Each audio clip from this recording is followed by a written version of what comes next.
Hey guys, tonight we tiptoe into one of the quietest uprisings in American history. No gunpowder, no great speeches, and absolutely no urgency, just grass. A humble patch of it, watched by dozens of curious citizens who, for reasons historians still debate, found it absolutely captivating. Picture this, it's a slow afternoon in 1887. The sun hangs like a lazy coin in the sky, the kind of heat that makes shirts stick and lemonade pitchers sweat. You're in a little town in Ohio, somewhere between politely rural and just bored enough to get weird, and the most talked about attraction is a fenced-off lawn near the county courthouse. You approach it slowly. Not because there's a line, though there is, but because something about it demands reverence. The grass, so evenly cut and gently waving in the breeze, has drawn people from miles around. They don't touch it. They don't walk on it. They just watch. Now, you probably won't survive this level of thrill, but brace yourself anyway. You're here for America's first known public lawn observation event, a kind of green, chlorophyll-laced spectacle of absolutely nothing happening. And you're not alone. People have packed light lunches. They've brought their children.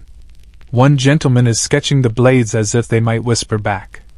So, before you get comfortable, take a moment to like the video and subscribe, but only if you genuinely enjoy what I do here. And hey, drop your location and local time in the comments below. I love knowing where and when you're listening in from. Now, dim the lights, maybe turn on a fan for that soft background hum, and let's ease into tonight's journey together. You trudge toward the crowd with a paper fan in hand, the kind handed out by local grocers as a marketing ploy. Someone to your left sighs, a long, content exhale as if they've just witnessed something profound. You glance at the patch of grass. It is, by all accounts, ordinary. Flat. Green. Slightly uneven in one corner. But this isn't just grass. This is Dr. James B. Seedman's experimental lawn plot, and its reputation is already a thing of legend in the Tri-County area. You spot a small, hand-painted sign on a picket. Please observe respectfully, grass growing. There's something charming in the absurdity of it all. A touch of small-town pride meets Victorian curiosity. The doctor himself isn't there.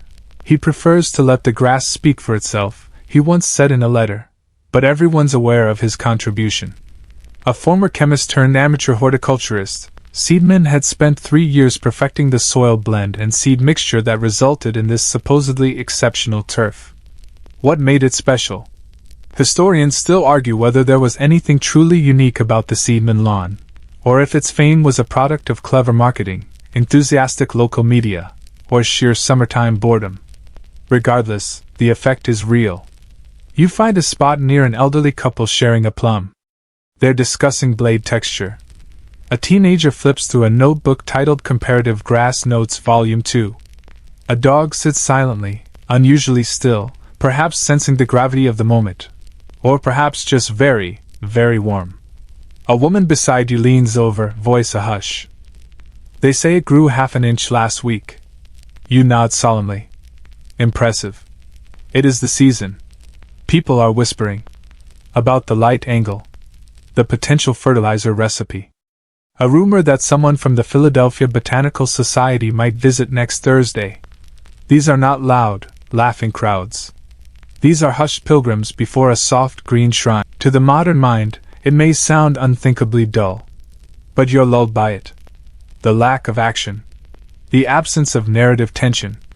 Even the jokes, like the one etched into a nearby wooden bench, don't blink, you might miss it, feel tender, not mocking.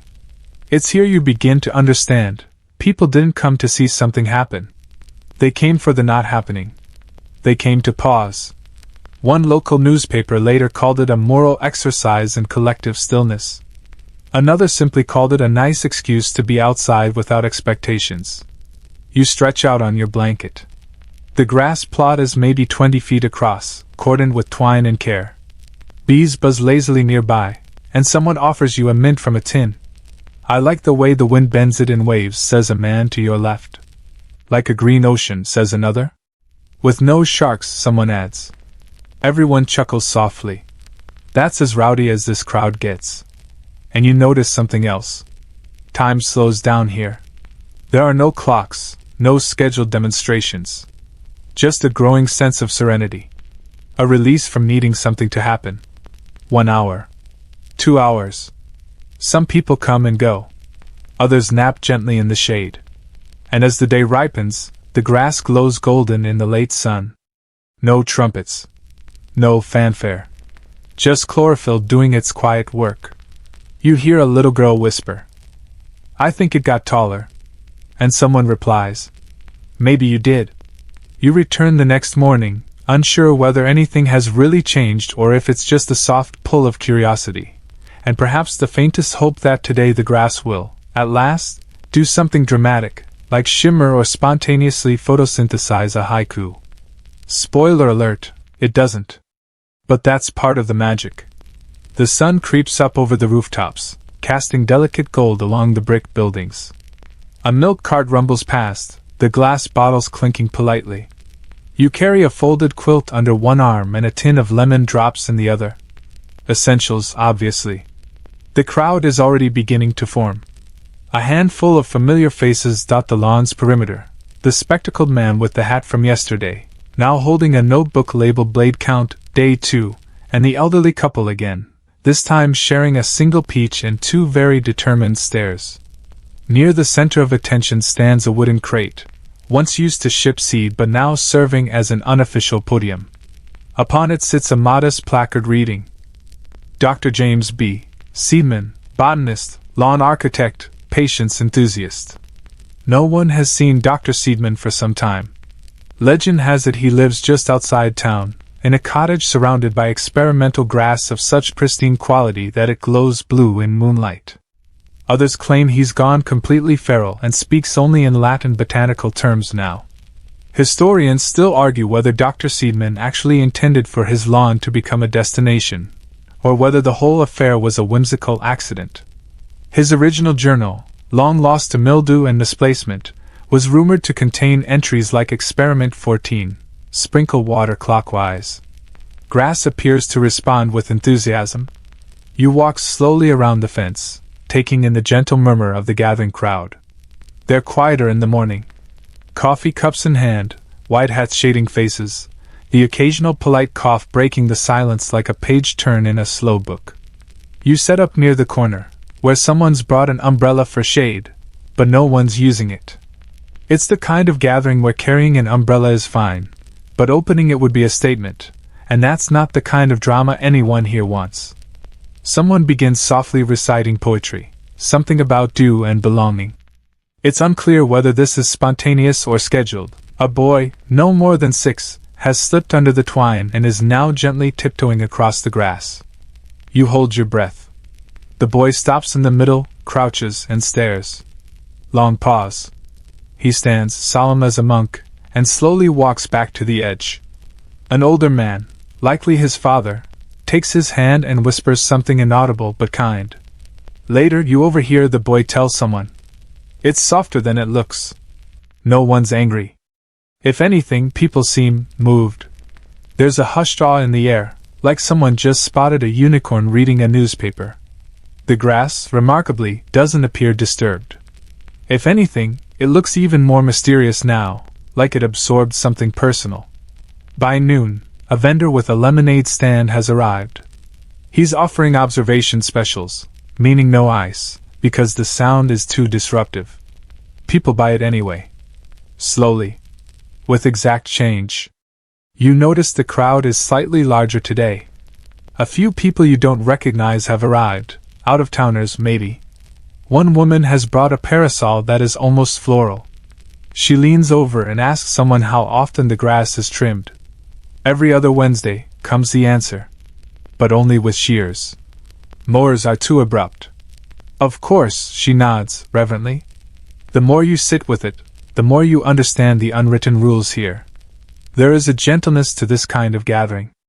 An agreement that this, watching grass grow, is not a joke but a ritual.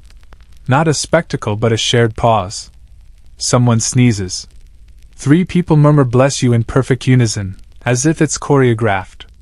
The sneezer nods once, silently thankful, then returns to contemplation. And then, as if summoned by some unseen force, a small group of local schoolchildren arrives on a field trip. Their teacher, clearly new to this, tries to keep them from fidgeting. Now remember, she says, this is a moment to practice your quiet observation skills. But it's just grass, one boy whispers. Exactly, she replies. And sometimes, that's enough. They settle. More or less. And you find yourself thinking, yes, that really is enough. At some point, a minor breeze shifts the taller blades along the fence line. A few of them lean to the left in elegant slow motion. The ripple causes a low murmur. Someone sketches furiously. Another begins composing what will eventually become a 17-line poem titled Bend and Stillness. You drift slightly, letting your eyes blur. The lines of green blend with the sky, and your thoughts lose their urgency. There's no need to record the moment. No timeline to follow. No main event. Just chlorophyll and patience.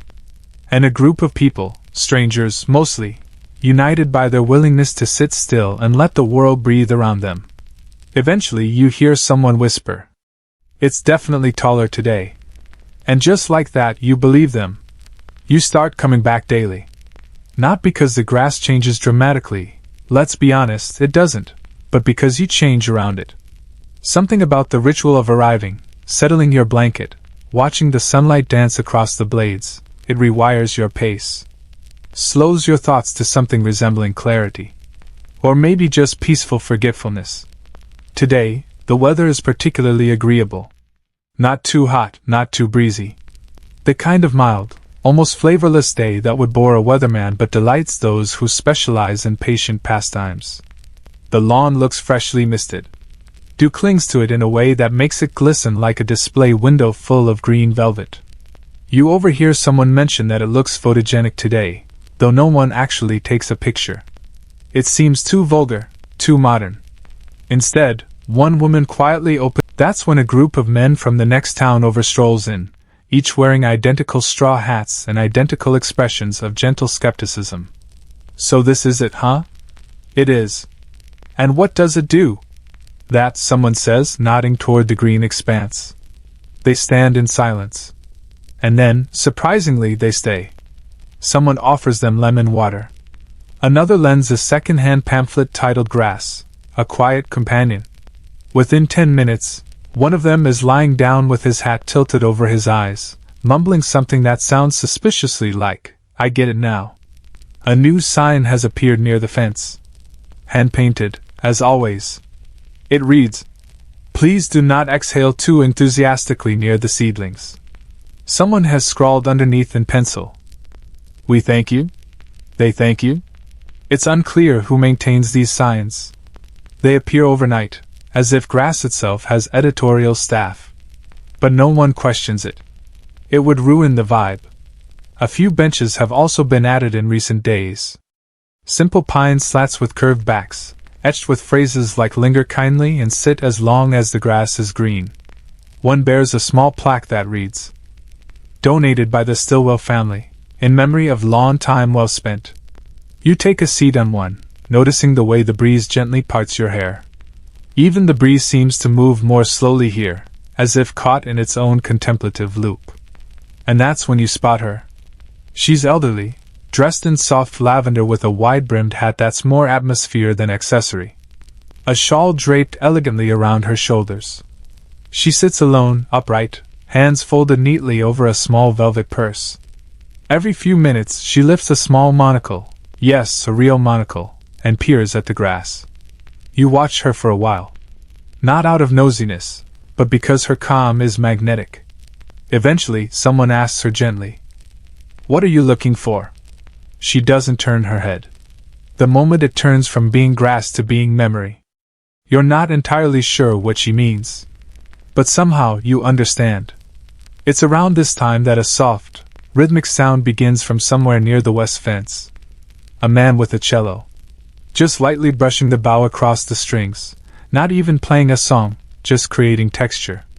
Sound that breathes like the grass. No one asked him to. No one complains. In fact, someone offers him a cushion. Historians still argue whether music ever formally became part of the lawn-gazing experience, or if it just evolved naturally from all that sitting and thinking. A few journals from the time reference the low hum of accompaniment, which may have meant music, or may have just referred to distant cows. Either way, the cello becomes part of the ritual. A mellow soundtrack to the most uneventful spectacle in the Western Hemisphere. The children return as well, on alternating days. One boy has taken to giving the grass little names. That one's Henry. Why Henry? He looks polite. A girl nearby offers her opinion. This one's Lucille. She's thinking about sandwiches. They assign personalities to the stalks, building narratives so slow and uneventful they make snails seem hasty. You begin to wonder whether these kids are on to something. Maybe the grass isn't the only thing growing. Maybe stillness is contagious. Someone taps you on the shoulder. A man you haven't seen before, wearing suspenders and a sun-faded cravat. "Excuse me," he says quietly, "do you know if today's a good day for texture observation?" You blink. "It's excellent, actually." He nods. Sits beside you. And for the next hour, either of you speaks again.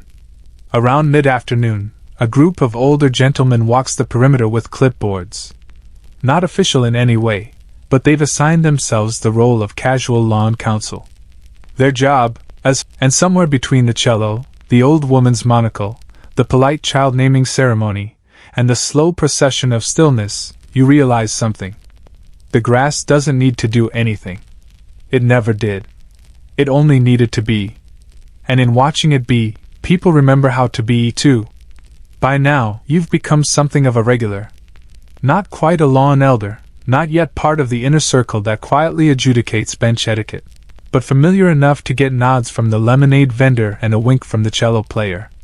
You've learned that you don't sit on the east-facing bench after noon, too much glare, and that you absolutely do not speak louder than the breeze, lest you be gently shushed by a nearby schoolteacher with formidable eyebrow control. Today, there's a small gathering near the northwest corner of the cordon, where the grass leans ever so slightly left, possibly due to a late spring sunburst. There's whispering. Not scandalous whispering, nothing so disruptive, but the kind that suggests something is happening. You approach, slow and soft-footed, as always. It's a news sign. This one reads, "Grass Observation Social, Saturday, afternoon shade, hats encouraged, laughter optional." It's signed, faintly, at the bottom, JBS. The initials send a ripple of speculation through the regulars. Could it be? Is Dr. Seedman still among us? Has he watched, incognito, from some shrubbery nearby? Historians still argue whether James B. Seedman continued to visit his lawn after it became a public fixture. Some say he'd wander by in disguise, usually as a clergyman, or a traveling comb salesman, just to see if people were treating the turf with proper reverence. Others believe he retired to a cabin in Vermont, surrounded by a circle of grass that was slightly too perfect to be natural. Regardless of his whereabouts, the sign is taken seriously. A committee forms within moments. Not officially, of course. No one votes. People just gravitate toward responsibility like bees to lavender. First comes the blanket plan. Who brings what, which spots are best for shade, who knows how to fold a picnic quilt without creasing it offensively. Then come the hat volunteers. Straw, felt, decorative. Someone even suggests a prize for most respectfully worn headwear. You're assigned to the refreshment subcommittee. Your role, source quiet snacks. Crunchless, sloshless, polite foods. The final list includes cucumber sandwiches with the crusts pre-removed, lukewarm herbal tea in thermoses, no clinking cups, thank you, and lemon cookies deemed acceptable if chewed thoughtfully. Someone asks about napkins. Cloth only, comes the reply. Paper offends the lawn. On Saturday, the town arrives in waves of linen and linen-adjacent enthusiasm. The cordon grass is framed with a delicate circle of shade-casting parasols. Someone's brought a portable phonograph playing Strauss at whisper volume, and the cello player, now elevated to local legend, sits on a wicker stool, plucking slow, honey notes into the summer air. You settle on your blanket near a young woman reading aloud from a pamphlet titled The Philosophy of Turf, Reflections on Slowness. Her voice is slow enough to be mistaken for breeze, and twice as calming. You don't listen for content. You listen for rhythm. Across the circle, someone unveils a handmade banner. "Grow, thou still green miracle." A few people clap. Very gently. Then, from the west, a surprise arrival. It's the mayor. Not a politician by ambition, but more of a kindly lumber merchant who once won a popularity contest by accidentally giving a heartfelt speech about fence maintenance. He arrives in his Sunday best. This, he says with a pause so long you suspect he lost his train of thought, is a good lawn. He rises. No further speech. A few people applaud. Someone weeps quietly into a cloth napkin. You stretch out, hands behind your head, watching the clouds trundle along overhead. You hear snatches of conversation that sound like haiku. Taller than yesterday. Or we're all just shrinking. Could be the socks. A light breeze rustles through the gathering. The banner shifts slightly. A child gasps with delight as the shadow of a butterfly crosses the grass, an occurrence promptly labeled today's moment of note by a self-appointed event scribe. Then, quite suddenly, it happens. One man, mid-30s, tweed vest, obviously overeducated, leans over the cordon and says, "I think that one moved." You freeze. Everyone does. Eyes swivel. A few lean forward. One woman steadies herself with a quiet gasp. He points to a tall blade, gently curved, now upright. It was leaning. I swear it. The cello hits a low note like punctuation. Someone jots it down in a notebook marked lawn events, confirmed and alleged. Debate swells slowly, like a sleepy tide. Some believe it moved. Others think it's wishful seeing. And then, bless her soul, the monocled woman speaks. Let the lawn move at its own pace. We are only guests. The crowd falls silent. A general nod ripples through the attendees. Peace returns. Tea is poured. Later, in a review written by a local newsletter called the Green Gazette, the event is summarized as a gentle triumph of slowness and shade. Highly recommended. And you? You've never been so well rested. You return home that evening and find yourself moving slower, choosing words with more care, letting silences linger like friendly cats. At some point, you water the sad houseplant on your windowsill and think, maybe it just needed to be noticed. You wake the next morning with a mild soreness in your lower back. Blanket-based seating is not for the faint of spine, but the kind that feels earned, like a badge of honor for having participated in something truly uneventful. Word of the lawn social spreads beyond town. You notice a new kind of visitor arriving. People with satchels, sketchbooks, folding stools. A woman from the city carries a mini easel and insists on painting the grass in real time, meaning she adds a brush stroke every 10 minutes, then meditates between them. There's a man with binoculars, not for birds, but, as he clarifies, for blade curvature analysis. He lets you try them. You peer through and are met with an extreme close-up of a grass blade's delicate ridge. It feels oddly personal, like seeing someone's yearbook photo and instantly understanding their soul. A laminated sign appears near the cordon. No flash photography. The grass prefers natural light. You chuckle, but no one else does. They're taking it seriously. You decide to follow their lead. Mid-morning, a trio of university students arrives, all dressed in various shades of moss green. They say they're from the philosophy department and have come to study the metaphysics of being looked at while doing nothing. They set up on a blanket labeled thinking zone and spend several hours nodding at one another with deeply furrowed brows. You overhear one say, "This is the most presence I've ever felt from an absence." Another replies, "Sure. The grass is listening." Historians still argue whether this lawn ever inspired any actual academic publications. One professor later claimed his dissertation was influenced by the event, though it turned out to be about 17th century butter trade routes, so the connection was tenuous at best. Still, the energy around the grass begins to shift. It's no longer just you spot visitors from other states. One woman drove from Kentucky just to sit quietly and compare it to her backyard.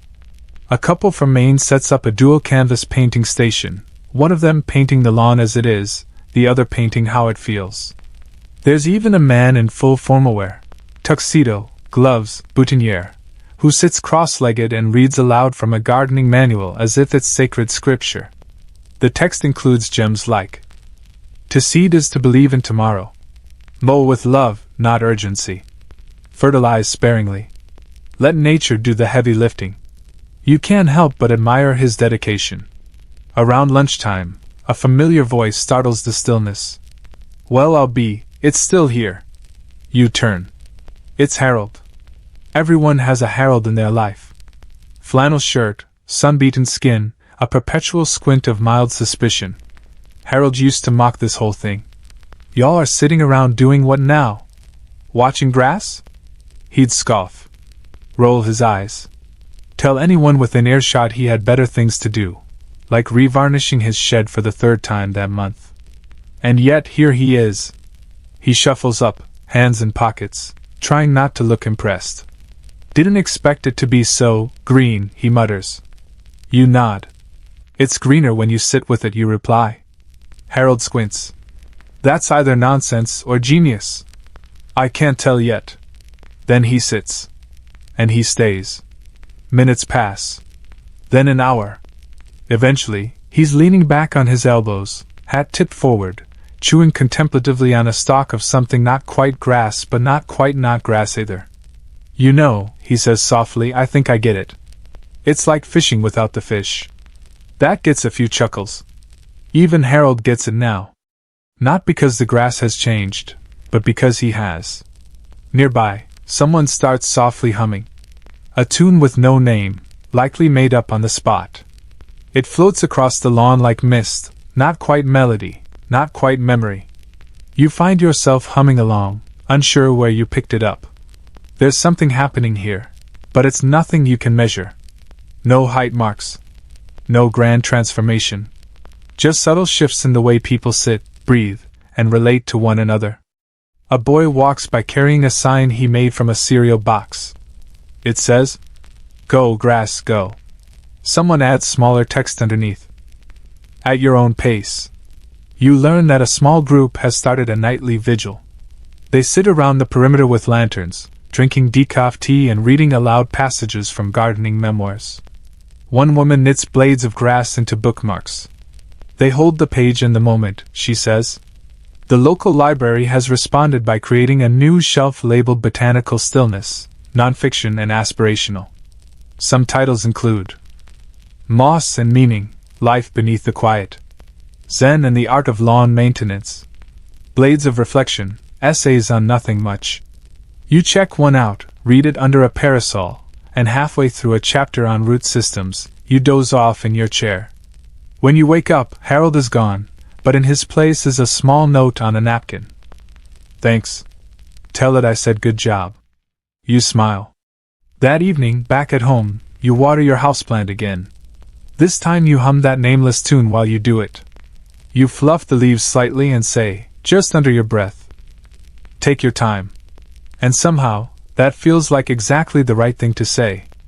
A week into your grass-watching ritual, you've noticed that time itself seems to stretch differently near the lawn. Hours unfold like soft paper, thoughts come slower, and people, normally distracted, fidgeting, and this morning, the air carries that particular late summer scent, cut cantaloupe and distant honeysuckle, with a dash of hopeful overwatering. As you approach, you spot a small stand at the park entrance. It's new, hand-carved from driftwood, topped with a slanted roof and a chalkboard menu. "Welcome to the Whispering Blade." Below, in delicate script, T. Stillness. Light Judgment. Behind the stand is a teenage girl wearing round glasses and a cardigan 2 sizes too big. Her name tag reads Maple, and she nods politely as you approach. "Today's tea is chamomile," she says in a voice soft enough to be mistaken for wind. "How judgmental is the light judgment?" you ask. "Barely perceptible," she replies. "We mostly judge enthusiasm." "Fair enough." You take your cup your hands around it, and join the flow of quiet feet heading toward the lawn. Today's crowd is substantial. The kind of turnout you'd expect for a county fair pie competition or a mid-level marching band. A few people wear shirts with slogans like, "Blades not bluster," "I came, I saw, I watched it grow," "Lives slow or long trying."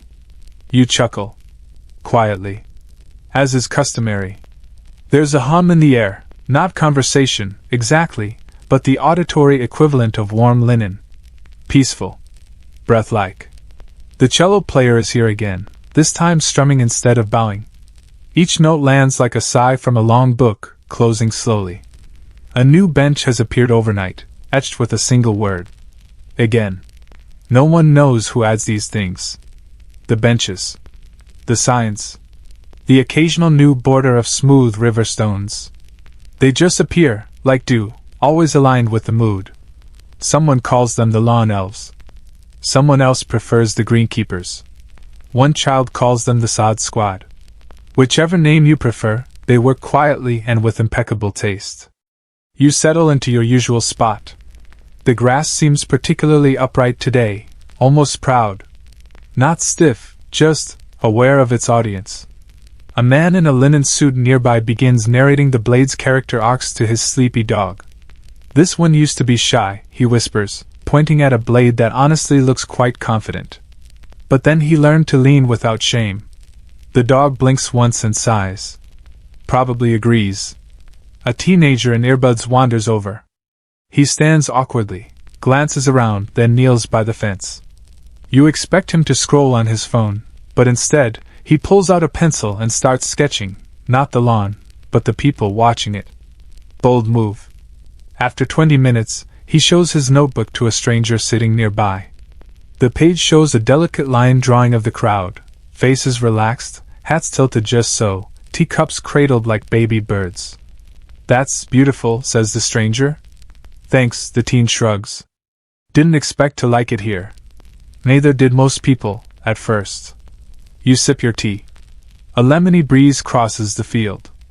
A boy somewhere sneezes, and 5 people whisper "bless you" with the perfect timing of a barbershop quartet. The grass shifts slightly. Maybe the wind. Maybe a mystery. Someone gasps.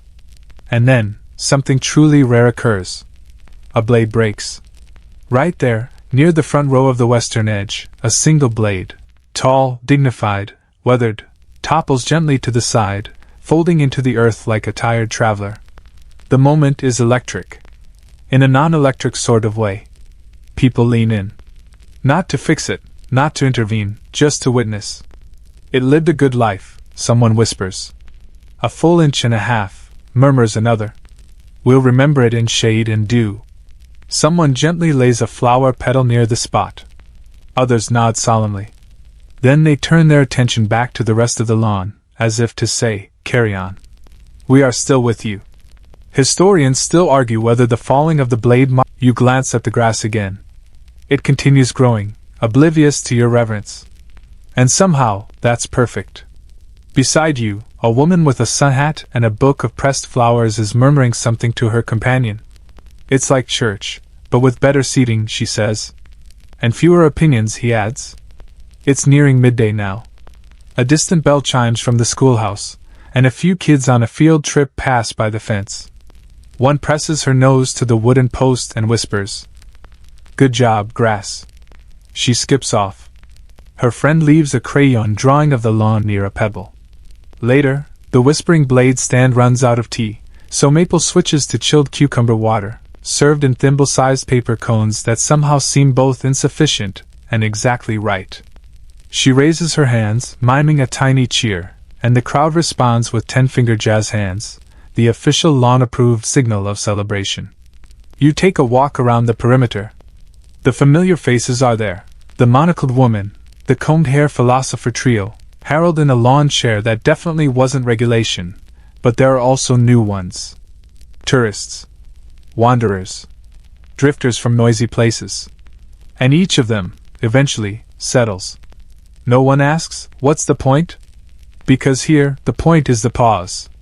A place where nothing loud happens, and that's exactly why everything meaningful does. You finish your tea, cucumber water, technically, and set your cup in the compost bin marked gratitude. You place your hand on the wooden fence gently, like a goodbye pat to an old friend. The grass doesn't say anything back. Of course it doesn't. But you feel something anyway. Something still. And soft. And enough. You arrive early today. The grass hasn't even caught the full sun yet, just a soft wash of morning light stretching slowly across the east fence like a yawn. It's quiet.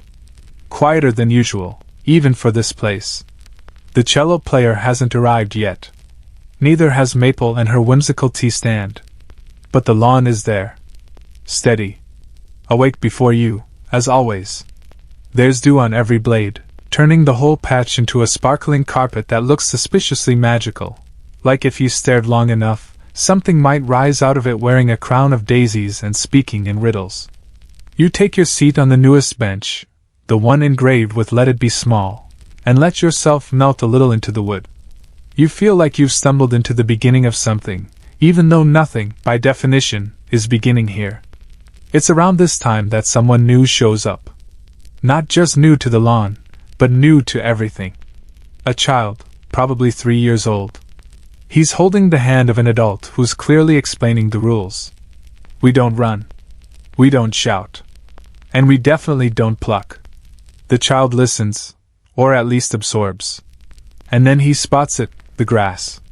The look on his face is that universal expression of toddler wonder. The awe of seeing something for the first time and sensing, even before language, that it matters. He toddles over to the fence. Peers in. Is it asleep? He asks. No, says the adult, it's thinking. A pause. What's it thinking about? Probably you. You watch him settle into a squat, elbows on his knees, chin in hands. He studies the lawn with such focus that you momentarily believe the blades are studying him back.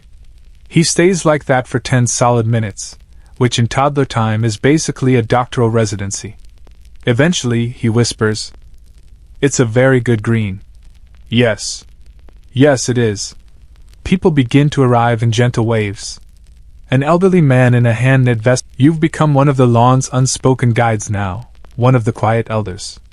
You recognize newcomers not just by their shoes, usually too loud, or their expressions, usually too curious, but by the way they fidget. You ease them in. Point to the "no urgency beyond this point" sign. Offer them a thermos refill. Share a blade appreciation fact, like how grass communicates chemically when under stress. Yes, really. Plants have their own drama. It's just subtle. Someone's brought a book today. Not to read aloud, but to place beside the lawn like an offering. Its title, Stillness for Beginners. No one opens it. It's not for reading. It's for being near. Later in the morning, the cello player arrives. Today, they've traded the instrument for a harmonium, which produces a sound that feels like sunlight filtered through curtains. One long note, breathing in and out, weaving through the crowd like warm tea. You sip your own tea. Today's flavor is ginger, but make it sleepy, and let your eyes drift closed. Not to nap, but to listen with your face. In the quiet, someone begins reciting. If I sit long enough, will I grow roots too? Or maybe wings? Or maybe just peace? It's unclear whether it's a poem or just a thought spoken aloud. Either way, people nod. One person jots it down. Another repeats the last line in a whisper. Maybe just peace. You open your eyes and notice a curious sight. A small flag, made of twine and repurposed napkin, has been gently placed into the soil just outside the cordon. It reads, Blade of the Day. It's pointing at a particularly symmetrical tuft near the northern edge. Someone has clearly designated it. But no one seems bothered. If anything, it's honored. A woman walks up, bows slightly toward the blade, then returns to her seat. It's having a moment, she explains. Historians still argue whether this practice, the naming and honoring of daily blades, was part of a larger philosophical shift or simply a quirky in-joke among regulars. Either way, it caught on fast. By the next day, there was a full nomination process written on chalkboard easel titled Today's Green Luminary. You smile, watching this new tradition blossom. Not with ceremony, not with flair, but with soft pencil marks and murmured approvals. Even the skeptical people come back. You spot a man who, just days earlier, had laughed too loud and earned a record 5 shushes. Today, he sits on a bench with a single blade of ornamental grass in his lap, whispering, "Good job, you weird little miracle." People bring gifts to the lawn now. Not grand ones, but gentle ones. A tiny paper boat placed in a puddle nearby. A glass marble set among the grass as a suncatcher. A haiku taped to the fence, handwritten in green ink. "You grow when I don't. Thank you for reminding me. Patience is power." And that's when it hits you. This isn't just a lawn anymore. It's a canvas. A mirror. A breathing thing that, without moving, without speaking, has become a kind of center. Not for power. Not for worship. But for noticing. You lean back. Let the sun hit your face. Somewhere, someone is humming that same tune from last week, and you realize you've learned the melody. You hum it too. The next morning, there's a buzz, not the kind you hear in a city, or even the chatty drone of a mildly caffeinated book club. It's subtler. Softer. The kind of collective hum that arises when a community begins expecting something gentle. Today is Symposium Day. It started as a joke, naturally. Someone scribbled "Sod Symposium" on a reusable grocery bag and left it beside the tea stand. Within 2 days, you arrive early, of course, because you've become the sort of person who now arrives early for grass-based lectures. The sky is a soft gray, the kind of weather that encourages long thoughts and longer thermoses. Maple's already there, serving a new flavor, vanilla lavender regret, which she assures you is only mildly melancholy. A circle of lawn chairs, low-slung, faded, lovingly creaky, has been arranged under the old sycamore. They face inward, as if preparing for an intense philosophical exchange, but everyone present looks delightfully underprepared. That's the point. The first speaker is a retired librarian named Joyce, who opens with, "I've mowed for 60 years. I never thought to just sit." She proceeds to share a quietly revolutionary theory that perhaps grass doesn't mind being trimmed. Perhaps it's just relieved someone noticed it at all. There's a round of thoughtful nods. Someone snaps gently. It's unclear if they're snapping in support, or if they're just very refined at clapping. Next comes Richard, who presents a hand-drawn bar graph comparing the growth rate of the central patch versus the edged blades. The graph is unnecessary. Everyone nods anyway. "It's the intention that matters," murmurs someone. Possibly Maple. Historians still argue whether any scientific value ever came from the Sod Symposium. Some contend it launched the short-lived quiet ecology movement, which emphasized non-interventionist admiration of plants. Others claim it was mostly an excuse to eat cookies in folding chairs. You glance down. The cookie on your napkin has a small icing swirl in the shape of a leaf. It's both bland and perfect. Later, someone introduces an informal debate. Are lawn chairs an intrusion on stillness or a loving adaptation? The discussion remains civil. Points are made about lumbar support. Someone quotes Plato, incorrectly but enthusiastically. He said, "The grass we observe is the grass within." Or something. A few chuckles. A polite correction. No egos are bruised. This is not that kind of symposium. Then, perhaps the most radical presenter of the day rises from a back chair, a barefoot man with wild hair and a sun hat covered in handwritten proverbs. He approaches the front of the circle carrying a small shovel and a single blade of grass preserved in resin. "I call this liberation from modernity," he begins. "We are not caretakers. We are co-witnesses." There is silence. A woman in the front row whispers, "Yes." He continues, explaining how he once refused to mow his yard for an entire season. The grass grew to shoulder height. It became a haven for rabbits, butterflies, and one confused but dignified duck. The neighbors were concerned, he admits. But eventually, they visited. And then they sat.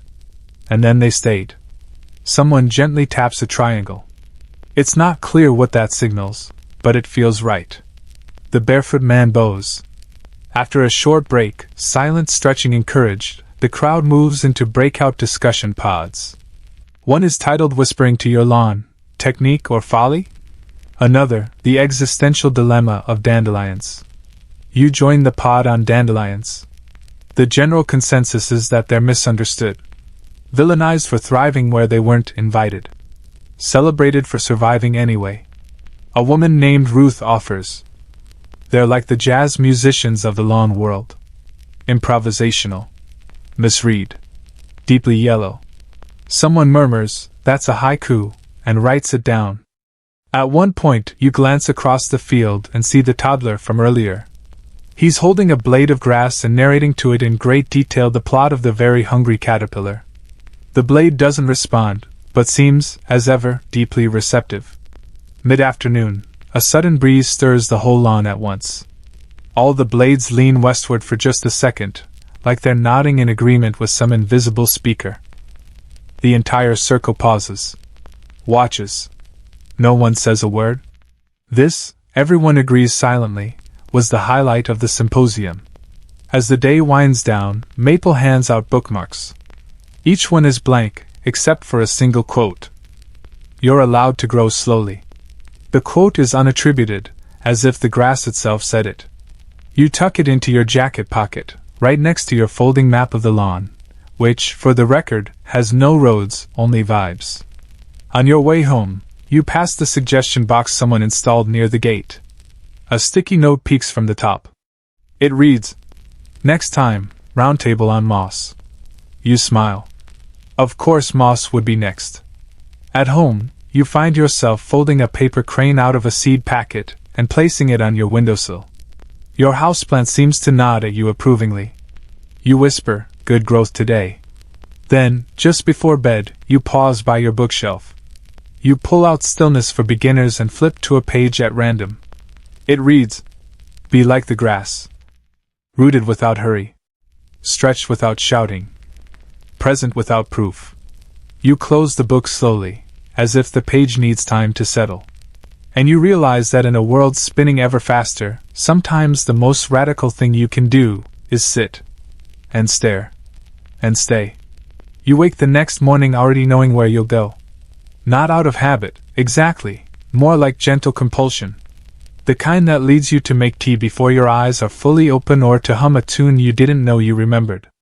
The grass calls softly, in the way only non-sentient photosynthetic life can, not urgently, not loudly, just steadily. As you step into your shoes and grab your weathered satchel, now containing a sketchbook, a pen, 3 mints, and the lawn's unofficial newsletter, you reflect on how, somehow, this has become your version of church, gym, and therapy rolled into one motionless rectangle. The air is crisp today. September has shifted quietly into its later acts. The light is gentler now, slanted, like a cat finding its final nap spot on the windowsill of summer. When you arrive, something's different. The grass is exactly the same, of course. Still quietly thriving, still gently asserting itself in chlorophyll-coated confidence. But around it? There's a bit of bustle. Well, lawn bustle. Which is to say, 5 people standing. It turns out, Harvard has arrived. Specifically, a delegation of botany students, sent to observe the social botanical dynamics of community green spaces. They carry clipboards, wear matching corduroy jackets, and speak in very thoughtful murmurs. One of them, a young woman with green-tinted glasses, asks you, "Do you think the community engages more with the blades or with the shared experience of observation?" You blink. Then sip your tea. Then say, "Yes." She nods, scribbles something on her clipboard, and thanks you for your ethnographic contribution. Historians still argue whether Harvard's brief study of the lawn contributed to any lasting academic insight, or whether it simply boosted local sales of chamomile. Either way, the lawn didn't seem bothered. It just kept doing what it always did, growing without ceremony. Soon after, you notice an easel near the south fence. Someone has painted a portrait, not of the lawn, but of the space around it. The open air. The subtle lean of the trees toward the quiet. The small scatter of teacups like fossilized offerings. The painting is titled, "The Absence That Matters." You stare at it for a while. A stranger next to you whispers, "I like that." At a nearby bench, someone begins reading aloud from their grandfather's journal. They're not performing, just gently sharing. The entry is dated 1949 and reads, "I sat with the grass today. It asked nothing of me. It was the most love I've felt in weeks." You glance around. People are listening. Not with applause or commentary, but with that rare kind of still attention normally reserved for snowfall or well-behaved cats. Then someone coughs and quietly offers the next reading, an excerpt from their childhood field guide titled Grasses of North America, Volume I, Cool Season Legends. Turns out, the bluegrass family has more drama than expected. There's a fierce rivalry between Kentucky Blue and Canada Blue that once sparked an entire chapter of silent protest in a botanical forum. You note that no one here is team-specific. There are no jersey colors. No chants. Just admiration, equally distributed. And then, you spot it. A new sign at the fence, printed on soft cream cardstock and mounted in a delicate wooden frame. It says, "Welcome to the Lawn's Library." Beneath the sign, a low wooden box filled with pocket-sized notebooks. Each one hand-labeled in pen with titles like Thoughts While Not Thinking, What the Grass Might Know, Observations in Drowsy Weather. You flip one open. Inside are half-sentences, fragments, dreams scrawled in cursive. Someone's written, "I came to be alone, but I never felt less alone." Another says, "A crow landed on the fence. I think he was judging me. I respect that." You laugh softly. A chuckle calibrated to the lawn's decibel standards. You decide to contribute. You pick a notebook titled Moments I Didn't Rush Through and write. "I watched a grasshopper stay in one place for 20 minutes. I envy him." Then tuck it gently back. A teenager nearby is filming, but not like you'd expect. No selfie stick. No exaggerated commentary. Just a slow pan across the fence line, capturing people sitting, breathing, being. "I'm doing a looped background video for chill playlists," she explains. "It's called 2 Hours of Long Gazing with No Emotional Commitment." Brilliant. She asks you to wave gently for the closing shot. You do, slowly, palm up, like a leaf in wind. Then go back to sitting. Which is what you're best at now. Later, the cello player arrives again. But this time, they're joined by a friend playing the glass harmonica, a delicate instrument of spinning glass and water that sounds like moonlight learning to hum. Together, they play a piece that isn't quite a song and isn't quite not a song. It blends into the breeze. Makes the grass shiver in what might be applause. As the sun begins to angle downward, casting long shadows across the lawn, someone offers a moment of appreciation. They don't speak. They just ring a small bell once. Everyone stops. Not to look. Not to think. Just to notice. And for nearly a minute, the entire lawn, people and plants alike, exists in a state of mutual presence. Not active. Not passive. Just there. When the bell chimes again, the moment passes. But it leaves something behind. Like scent on a scarf, or sunlight caught in the folds of your sleeve. As you walk home, your steps are slower. You aren't in a rush. The sidewalks seem more forgiving. The breeze knows your name. And that night, as you drift into sleep, you picture the lawn as it is, still, moonlit, unbothered. Growing in the dark. Making no announcements. Just becoming itself. Quietly. Perfectly. Without asking your permission. You arrive the next day to discover a laminated sign hanging from a nearby tree. Debate at noon, ideal lawn length, aesthetics versus... It's been coming for a while now. The murmurings, the gentle shoulder shrugs, the quietly scribbled margins of pamphlets all hinting at the great question, exactly how long should a good lawn blade be? There are, of course, factions. They're not violent, or even particularly assertive. But they are persistent. You settle onto your usual bench, tea in hand.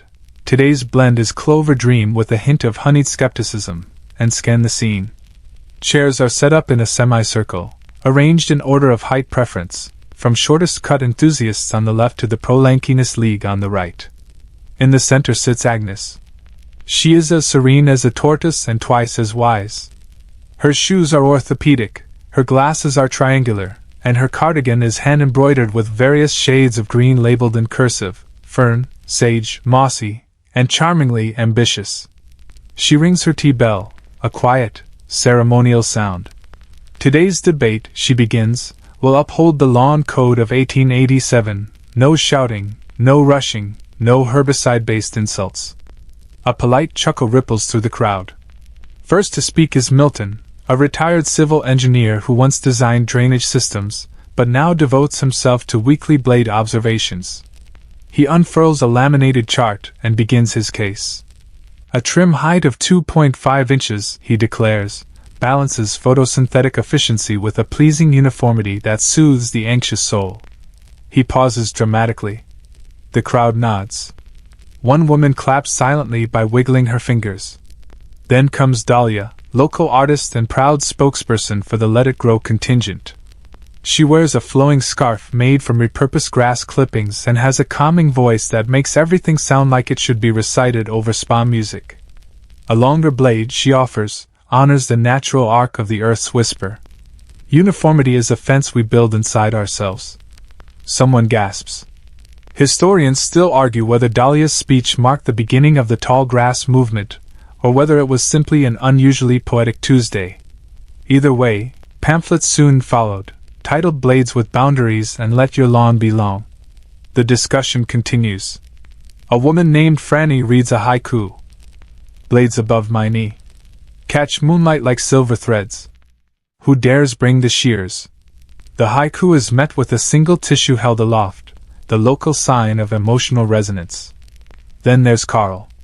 Carl is a minimalist. He believes in shaving the lawn down to just before spiritual baldness. His stance is clear. We mow not because it's long, but because we can.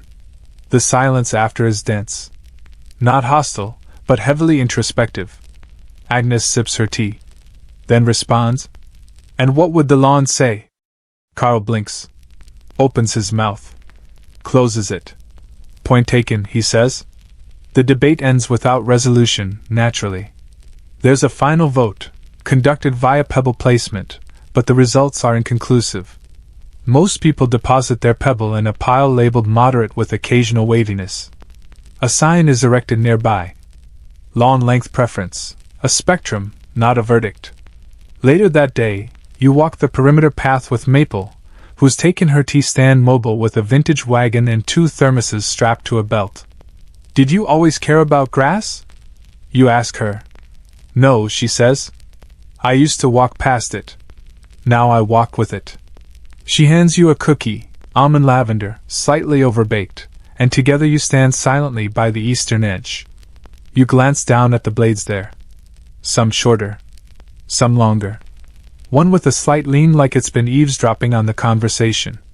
I like the ones that look unbothered, you say. They all look unbothered, she replies. You nod. Exactly. At twilight, this becomes known, unofficially, as the evening inclination ritual. No sign ever announces it. No schedule is posted. It simply happens when the mood and light permit. One of the Harvard students, the one with the clipboard addiction, approaches you as the humming fades. This is the only place I've been where people debate and no one wants to win, she says. The lawn wins, you reply. She smiles. Yeah. It really does.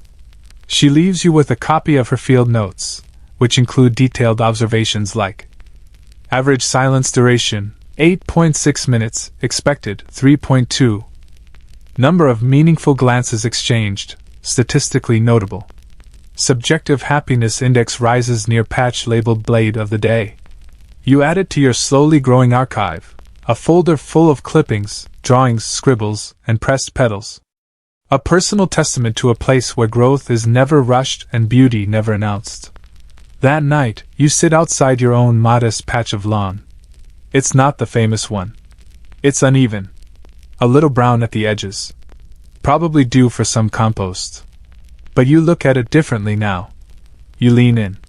Notice the way the blades angle just slightly to the west, mirroring the ones you've come to know so well. And you whisper, "Grow how you like. I'll be here." It's early evening when the newest ritual begins. You didn't plan on witnessing it. It just unfolds, like everything else here, without invitation or urgency. It starts with a single phrase spoken gently by someone reclining near the west fence. Do you smell that? Not in alarm. Not even in curiosity. More like you'd say, do you hear the tide? A soft nudge toward awareness? You take a deep inhale. Yes. There it is. That oddly crisp, and possibly green scent of lawn just before sunset. Not freshly mowed, not rain-wet, just existing. Steady. Pungent in a way that's oddly specific and yet impossible to describe in polite company. Around you, others do the same. Sniff, pause, nod in slow agreement. It's not a scent that demands attention. It's a scent that invites reflection. Today's focus, it seems, is olfactory. You wander toward the newly designated scent circle, a ring of cushions made from old scarves and flannel blankets. Someone has drawn a tiny nose in the dirt at its center, ceremoniously surrounded by flower petals and a discarded cinnamon stick. It is, somehow, sacred and ridiculous all at once. A woman named Evelyn, retired perfumer, part-time eccentric, takes center spot and produces a tray of small vials. Tonight, we embark on the nose's journey, she says softly. No one rolls their eyes. They know better now. She passes around tiny bottles labeled with poetic titles like Lawn After a Nap, Do Regret, Spring's Exhale, Photosynthesis with a Hint of Lemon. Each bottle contains a carefully blended essence meant to evoke a particular moment in the life of grass. People take turns sniffing, then describing their experience in haiku, metaphors, or just polite sighs. You're handed root memory. It smells like soil that knows secrets and childhood. You say this out loud. The group murmurs in agreement. It smells like waiting in a good way, someone adds. Historians still argue whether this evening marked the birth of the Lawn Nose Appreciation Guild or just a beautifully off-script potluck with aromatherapy overtones. Either way, a small pamphlet would appear by week's end titled, The Many Moods of a Blade. After the scent circle, things evolve. Someone proposes a challenge. Who can describe the smell of grass? From that day forward, smell speaking becomes an unofficial pastime. People leave olfactory reviews in the lawn's library notebook. Tuesday, minty, but with ambition. Friday, moss-forward, quietly judgmental. Sunday, best described in lowercase letters only. The phenomenon spreads. Soon, newcomers arrive specifically asking about the scent thing.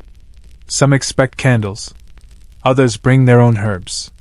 One person even brings an entire lawn-scented cologne collection, presenting them like fine wines. Each bottle has a backstory. This one captures a Midwestern backyard at 6:12 p.m. in early April, with just a hint of sidewalk chalk and repressed memories. Another bottle is named Civil Twilight and Grilled Asparagus and smells exactly like you'd hope. A gentle debate forms around whether synthetic lawn smells count as authentic. Some say yes, it's the intention that matters. Others insist real grass can't be bottled. The consensus: everyone agrees to disagree politely, over cucumber sandwiches. One day, a man named Leo arrives with what he calls the nasal zine. It's a small, stapled booklet filled with smell descriptions, pressed clippings, and fictional scent interviews with fictional blades. This one's named Trudy, he says, pointing to a drawing of a slightly bent blade. She smells like breakfast on a porch you've never been to. You read the entire zine in one sitting. You then write your own submission. You call it Blade Number 9, Smells Like Yesterday's Best Thought. You're proud of it in the quiet, non-competitive way that now defines your weekends. Meanwhile, back at the lawn, someone has installed a scent logbook. Visitors are encouraged to rate the air on a 1 to 5 sniff scale and leave poetic comments. Today's entry reads 3.8 sniffs. Slightly damp.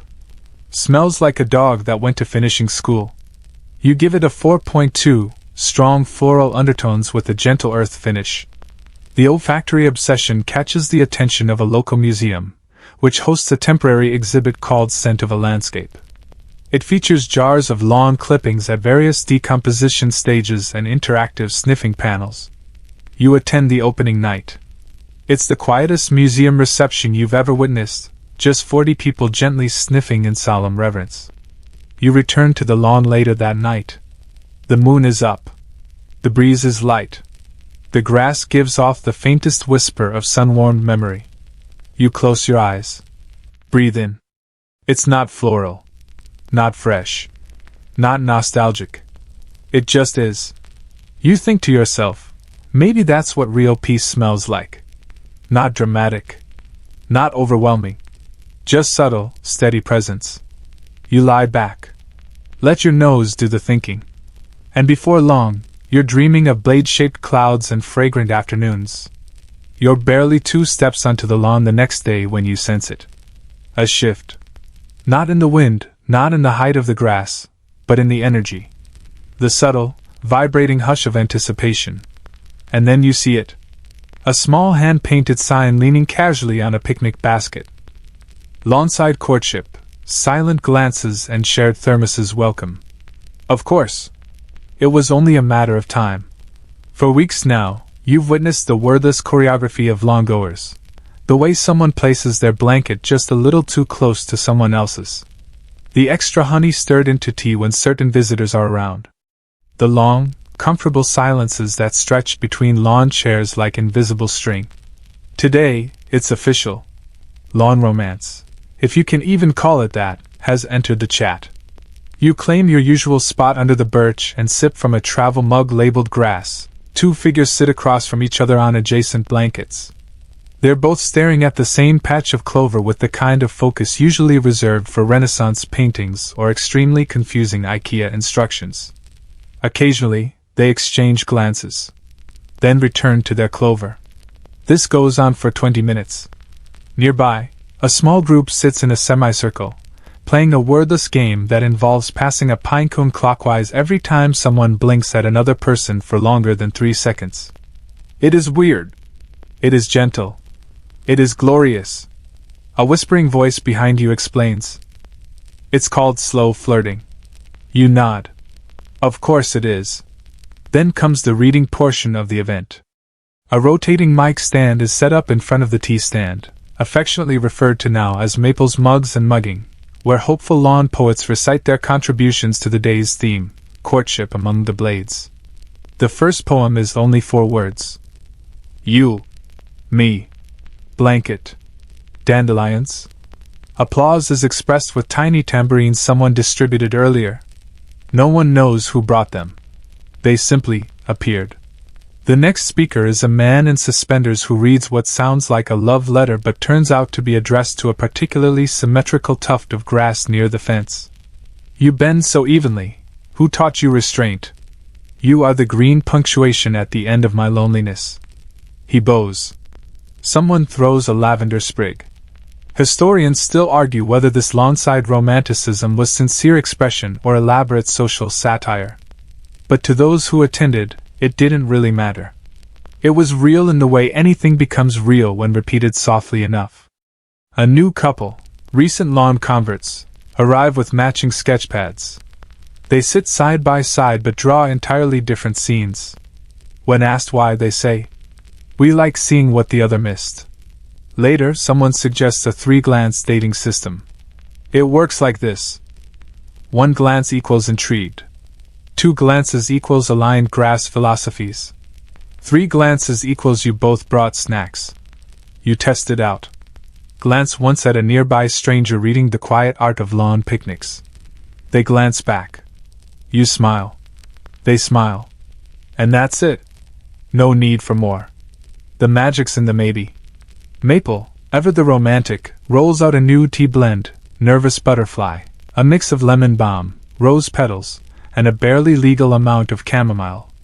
It comes with an optional heart-shaped oat biscuit, which tastes exactly like a whisper of cinnamon, and a second date.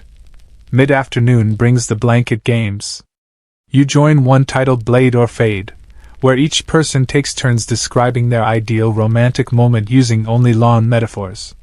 The best one comes from a teenager with purple shoelaces. I want someone who's like moss in shade, quiet, weird, and exactly where they belong. You write it down. A few elders lead a session called Courtship Then and Lawn, recounting stories from their own early romances, most of which involve awkward pauses, hopeful letters, and confusing facial hair. One woman, 87 years of both age and wisdom, shares. I fell for a man who handed me a 4-leaf clover and said, "This seems easier than telling you how I feel." We were married for 42 years. Everyone clutches their thermoses a little closer.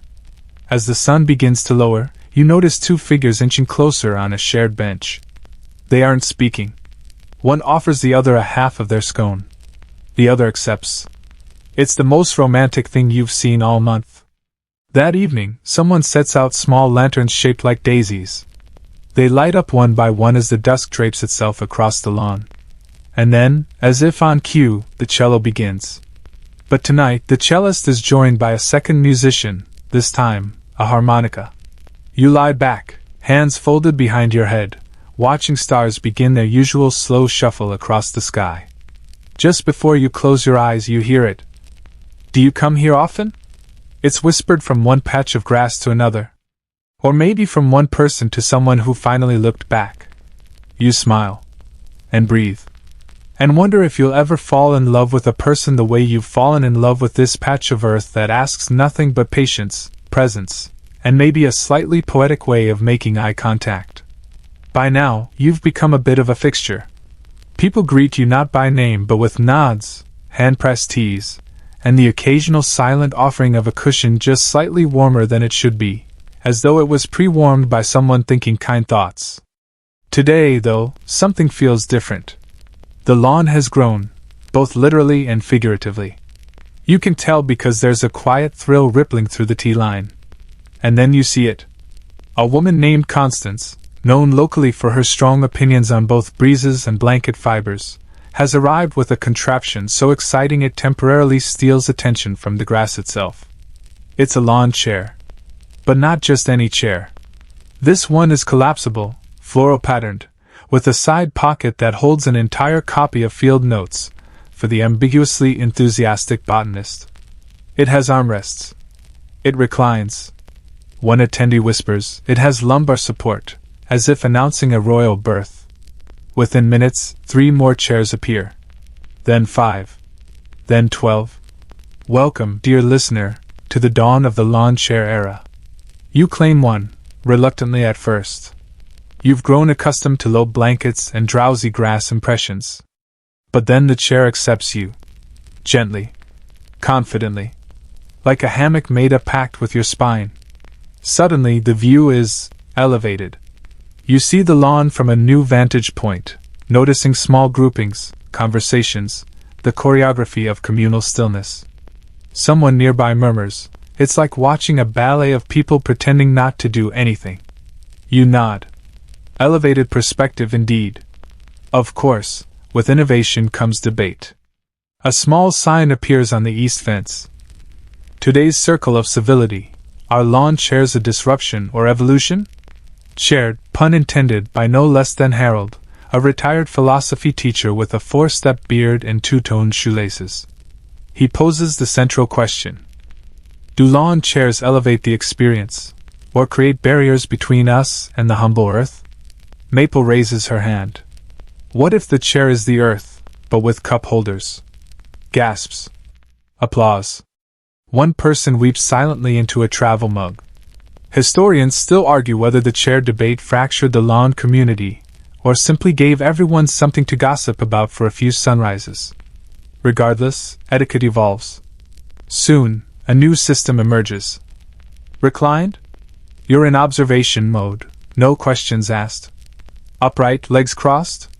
You're open to dialogue, preferably about cloud shapes or the secret lives of earthworms. Feet on the ground, elbows on knees? You are thinking very deeply about something, probably involving a metaphor. A pamphlet is printed. Posture and presence. How to say everything without speaking. You contribute a short essay titled My Chair, My Compass, which no one reads aloud, but is ceremonially placed under a decorative stone for future archaeologists. Soon, lawn chairs spark new trends. People begin customizing them, not flamboyantly, but with subtle flair. Embroidered cushions. Quotes from imaginary philosophers. One person attaches a tiny wind chime that sounds like a duck politely clearing its throat. You paint yours sage green and name it verdancy. It feels like a commitment. With these new perches, events start to shift. You read from the non-committal botanist's handbook and are quietly corrected by a man in cargo shorts who turns out to be its author. Page 42 should say mildly photosensitive sedges, not mildly photogenic hedges. You apologize. He nods. You're still invited to the tea circle afterward. There's a drawing session next, but no one is allowed to use their hands. It's called sketching with intentional inefficiency. Some people draw with elbows. Others tape pencils to pine cones. One woman just places paper on her lap and waits for inspiration to physically move her. The drawings are questionable. But that's not the point. Someone whispers, "It's about what you almost drew." Profound. Meanwhile, the grass doesn't judge. It never does. Some blades bend under the chairs. Others grow defiantly between the legs. One even curls into a perfect spiral beneath your left foot like it's applauding your presence. By mid-afternoon, a new trend appears: chair pairings. This is the art of choosing who to sit next to based not on conversation, but on compatible reclining angles. Some pairings form duos with opposite slants, one forward, one back, like punctuation marks of calm. Others align symmetrically, as if forming parentheses around a moment. You find your match in a gentleman named Byron, who doesn't speak but offers you a fig and shares his footrest with unusual grace. The two of you sit for over an hour, doing absolutely nothing in a way that feels like everything. Toward the evening, Maple serves a new blend, Chairborne Calm. It contains jasmine, oat straw, and something she cryptically refers to as settled dreams. You drink it. Your eyelids flirt with gravity. As the sky begins to bruise with twilight, the chairs slowly fold. One by one, quietly, like bats returning to their roosts. No commands. No schedule. Just intuition. You fold verdancy with reverence, and carry it home, careful not to disturb the pressed flower tucked into the mesh pocket. That night, before bed, you write in your journal. Today I sat. Tomorrow, I may lean slightly further back. And with that revolutionary thought, you drift into dreams where chairs speak kindly and grass grows just to be near you. You wake to the sound of distant applause, not clapping, but the soft susurration of wind moving over the lawn like it's approving something. You stretch, sip the last of yesterday's tea, surprisingly still warm, and head back to the green, where something new has been posted near the entrance. A wooden plaque, engraved with oddly formal script. Proposed petition to the U.S. government for federal recognition of the lawn, version 6, slightly shorter than version 5. Oh dear. Someone is trying to make the lawn official. You raise your eyebrows just slightly, the way one does when they want to be skeptical but are also open to surprise. Beside the plaque, a small table with a neatly stacked pile of signature sheets. And at the table, of course, is Chester. Chester is a former middle school civics teacher turned full-time lawn documentarian. He believes deeply, almost reverently, in the power of paperwork. It's time the government recognize this historic green as sacred national turf, he says, handing you a pen that smells like elderberry. You ask what exactly he wants the government to do. Declare it a quiet monument, he explains. A place where absolutely nothing happens by design. You can't argue with that. The petition outlines a few proposed rights. The right for grass to grow unhurried. The right for people to observe without obligation. The right for tea to be sipped without time constraints. And perhaps most passionately, the right for no official tour guide to ever exist. It's bureaucratic minimalism. And somehow charming.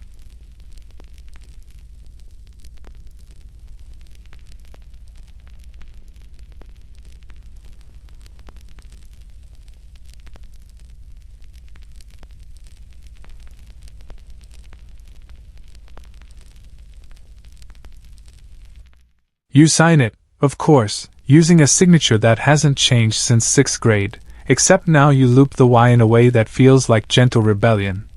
Others sign too. Not in droves, but steadily. Mindfully. Every name added like a pebble to a slowly growing cairn. A committee is formed, the Council of Law and Legitimacy. Their duties include drafting polite emails to minor government offices and debating whether to include pressed flower samples in their eventual presentation to Congress. They meet weekly under a pop-up canopy decorated with clippings from local gardening magazines. Their discussions are slow, contemplative, and often interrupted by breaks to watch a cloud or admire a particularly photogenic clump of bluegrass. Historians still argue whether the petition was ever officially submitted. Some say Chester forgot the postage. Others believe it was ceremonially buried beneath the lawn itself, where it continues to nourish the roots of passive resistance. In the meantime, the lawn receives a homemade plaque anyway, donated by a local metalsmith who forged it from an old watering can. It reads, "This place was not built. It was allowed." A small ceremony is held. There are no speeches, only readings from various grass-themed pamphlets, and a brief interpretive dance titled Photosynthesis, but make it sad. The dance is mostly swaying arms and deep lunges. One participant cries, but it might be from a pulled hamstring. You sit with Maple afterward. "Do you think this place should be protected?" You ask her.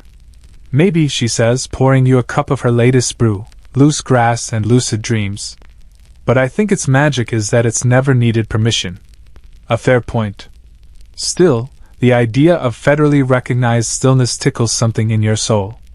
Later that day, a small child, maybe 5, maybe 6, approaches the petition table, holding a crumpled drawing of a dandelion with a smiling face. "Can this be part of the lawn club?" Chester pauses, adjusts his glasses, then solemnly takes the drawing and pins it to the signature board with a gold thumbtack. "Welcome to the council," he whispers. By evening, several more unofficial artifacts appear: a short poem written in sidewalk chalk, a press leaf laminated between 2 slices of transparency film, and a photograph of someone joyfully lying in the grass with the caption, "This counts." These pieces are stored in a repurposed birdhouse dubbed the Archival Nook. It's filled with moss, receipts, and a surprisingly detailed pencil sketch of a lawn chair mid-recline. People begin treating it as a sort of shrine.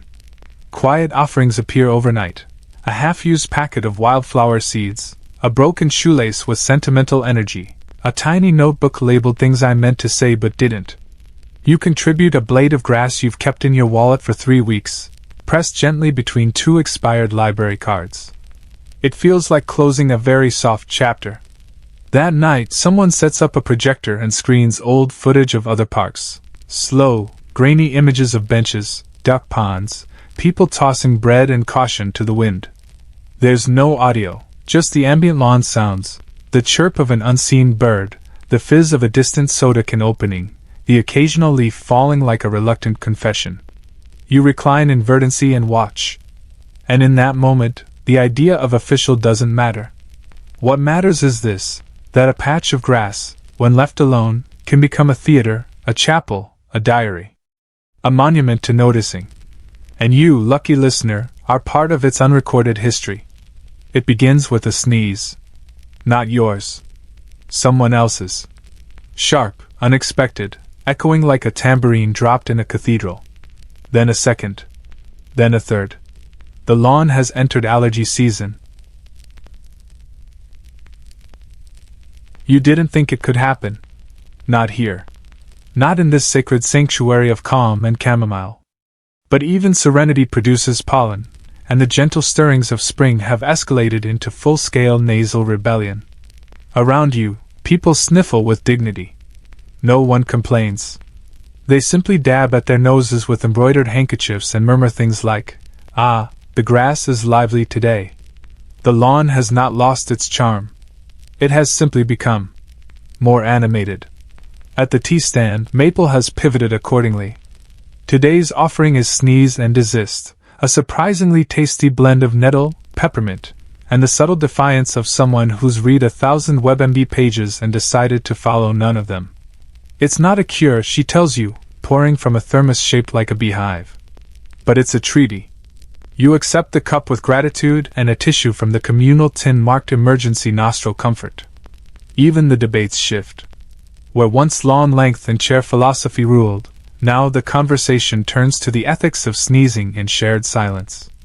A chalkboard sign appears. Today's discussion topic: to muffle or not to muffle, the ethics of expelled air. Harold presides again. His tone is soft, nasal. He's clearly been affected. We must sneeze with grace, he intones, but not at the expense of truth. The crowd nods sagely. Someone sneezes and immediately bows an apology. A chorus of polite murmurs follows. Bless you, salute, that was elegantly disruptive.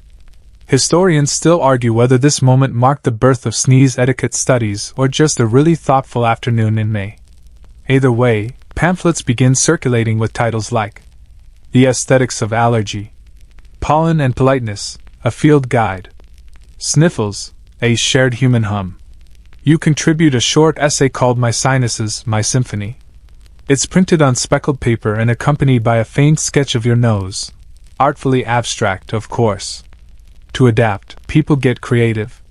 One visitor arrives with what he calls a sniffle scarf, a long swath of organic cotton looped dramatically like a theatrical boa, but sewn with tiny pockets that each hold tissues pre-dabbed in lavender oil.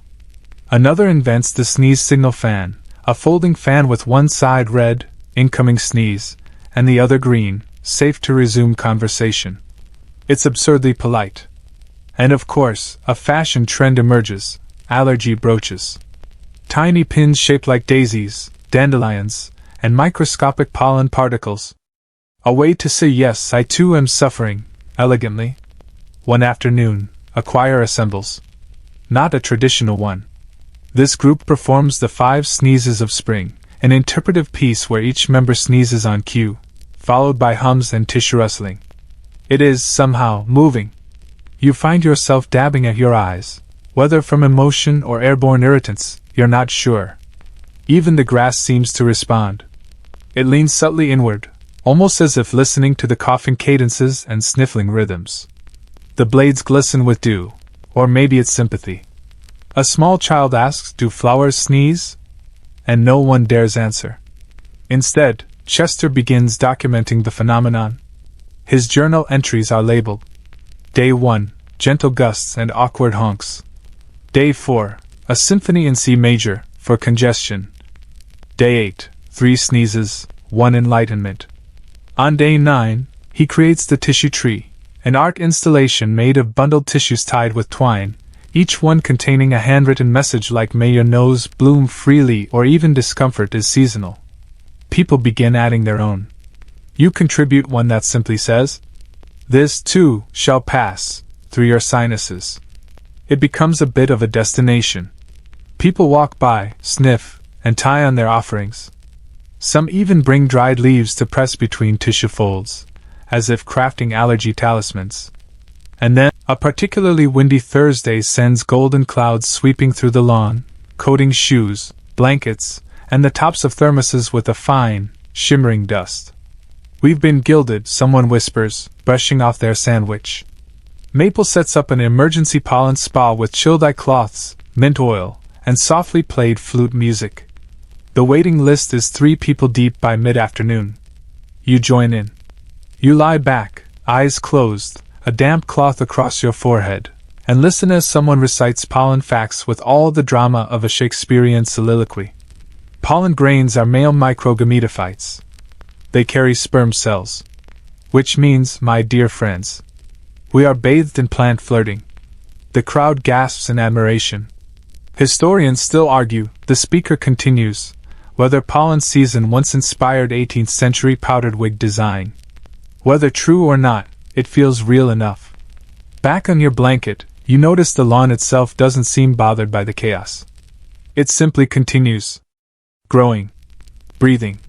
Dusting itself off like a bored celebrity exiting a confetti cannon. And you? You learn to adapt. You sneeze with elegance. You dab, not rub. You swap tea for chilled lemon water when the histamines get loud. You find comfort in the soft communal groan of mutual allergic awareness. And when someone sneezes nearby, you don't flinch anymore. You whisper. That was beautifully timed. You arrive with an umbrella today. Not because it's raining, though the sky does look like it's been brooding over something, but because there's talk of a light drizzle, and you're in the mood for drama. The lawn under gray skies feels different. Like a moody poet in linen pants. Still charming, still gentle, just contemplative. Around you, others have come prepared too.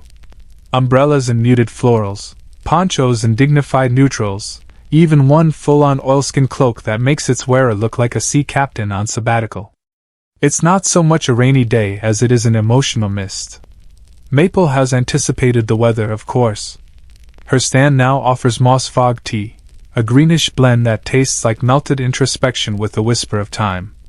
It comes served in ceramic mugs warmed over a discreet tea lamp and labeled with gentle encouragements like lean into the damp and moisture is merely mood. You sip slowly, watching as tiny droplets begin to land on the lawn. They don't bounce. They settle. Quietly, politely, as if requesting permission first. This is the lawn's softest state. The blades darken just a touch, taking on a low-gloss sheen like antique pewter. A rabbit peeks out, surveys the scene, and hops back into wherever rabbits go to avoid social obligations. Respect. Around you, the crowd is hushed. Rain makes conversational volume feel excessive, so people speak in glances and hand gestures. One man communicates an entire request for an extra blanket using only eyebrow choreography. It is art. And then you see it. Someone has brought a book tent. It's exactly what it sounds like. A miniature tent propped up by bamboo stakes, inside of which lies a dry, cozy reading nook. It's lined with pillows and stocked with damp-resistant volumes of poetry and weather-themed haiku. You step closer, only to discover it's not just a reading tent. It's the lawn library. A cloth sign flutters gently from one corner. Reading, not just for sunshine anymore. You kneel and peek inside. The selection is exquisite. Leaves of grass, obviously. Cloud atlas, less obviously. One anonymous booklet labeled The Soggy Elegies. Someone has also added a laminated crossword puzzle book, with most of the clues rewritten to be about moss and melancholy. Historians still argue whether the lawn library was an official installation or just the result of one overly prepared English major with a picnic grant. People take turns crawling in, staying just long enough to read a passage, leave a thought in the guest book, and emerge slightly wiser, like monks in waterproof robes. Rain brings creativity. One person starts crafting puddle mandalas, circular arrangements of pebbles, petals, and twigs around the shallow pools. They shimmer like wet stained glass. Another visitor arrives with a mini easel and paints watercolor portraits of damp shoes. You sit for yours. The final result captures your left foot in heroic, splash-resistant detail. You're honored. There's even a musical moment. Someone plays a soft set on an ocarina, the kind of flute that sounds like a friendly ghost clearing its throat. Each note blends with the patter of rain until you can't tell which came first. Then someone begins narrating the clouds. They sit in a chair holding a clipboard, gently describing the slow movement above. We are now witnessing a Class 4 drifter. Shape-shifting lazily from an unambitious walrus into something that might be an ironing board. They take requests. Can you do one as a concerned librarian? Already ahead of you. Their narration becomes so popular it's transcribed and pinned to a corkboard near Maple's stand under the heading. Today in Sky, the plot thickens, but gently. It's strange, how wetness brings new stillness. How the lawn doesn't resent the rain, but absorbs it. Uses it. Flaunts it, even, like a damp cat lounging on velvet. By mid-afternoon, the precipitation grows heavier, not a storm, just a deliberate soaking. People don't leave. They just adapt. Blankets become canopies. Boots become communal foot warmers. Someone pulls a tarp over the lawn library and declares it a reading cave. You and a few others crawl beneath the tarp, holding mugs, trading lines from soggy poetry, laughing softly between sips. This one's about mud. Isn't everything? Someone reads from a diary entry left in the library guest book. Today the sky tried to cry quietly, but we heard it anyway. We stayed. We always stay. You press your hand to the page for a moment, letting your warmth leave a subtle signature. The ink doesn't smudge. This rain, apparently, is poetic proof. Outside, a new sign is planted in the soft ground. Raincheck accepted. But only if you stay. No one moves. A few brave souls begin to dance. Not aggressively. Not even on beat. Just little twirls here and there. Puddle pirouettes. One man does a dignified shuffle in socks with palm fronds tucked into his waistband like a rain god on holiday. You join in. Slowly. Tentatively. Your shoes squish. Your hair clings to your neck. Your fingers wrinkle from holding your warm mug too long. But you're happy. Unapologetically soggy and happy. Later, as the rain softens into mist, someone passes around a new blend from maple, post-drizzle delight. It tastes like pine and renewal. It tastes like everything washed and forgiven. You wrap yourself in a blanket and sit under a birch tree, still dripping slightly. A lone blade of grass bends under a raindrop, holding its breath like the rest of us. And in that quiet moment you realize the truth. Some lawns are for sunshine. But this one? This one was made for weathering. You don't expect to hear legal language on the lawn. That's not really its vibe. But this morning, just as you're arranging your favorite weatherproof blanket into a semi-folded nest of serene indifference, a flyer flutters by and lands dramatically at your feet. Notice of intent to enter into matrimony, 1-1, woman plus 1-1, lawn. You pause. You blink. You sip your now customary moss fog tea. The flyer does not vanish. Apparently, someone is attempting to marry the name on the flyer? Lucinda Bellwether. You've seen her before, always impeccably dressed in earth tones, often found whispering sweet affirmations to clumps of wild rye. She refers to her picnic spot as my domestic territory and frequently comments on the grass's emotional intelligence. And now, Lucinda has taken the next logical step. She stands near the southern edge of the lawn beneath a flower-draped arch made of bent saplings and string lights powered by good intentions. She's dressed in a flowing gown dyed with beet juice and chamomile, eco-symbolism, she says. A modest gathering has assembled. You, of course, drift toward the crowd, curiosity gently leading you like a balloon in low wind. Maple officiates. She has prepared a small ceremony script titled, Joining in Peace, Root to Soul. It begins, surprisingly, with vows. Lucinda kneels and places one hand lovingly on the damp grass.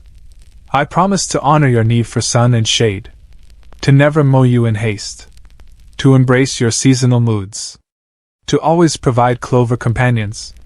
A nearby squirrel sneezes. A sign of blessing? The crowd is quiet. Respectful. A few wear fascinators made of twigs.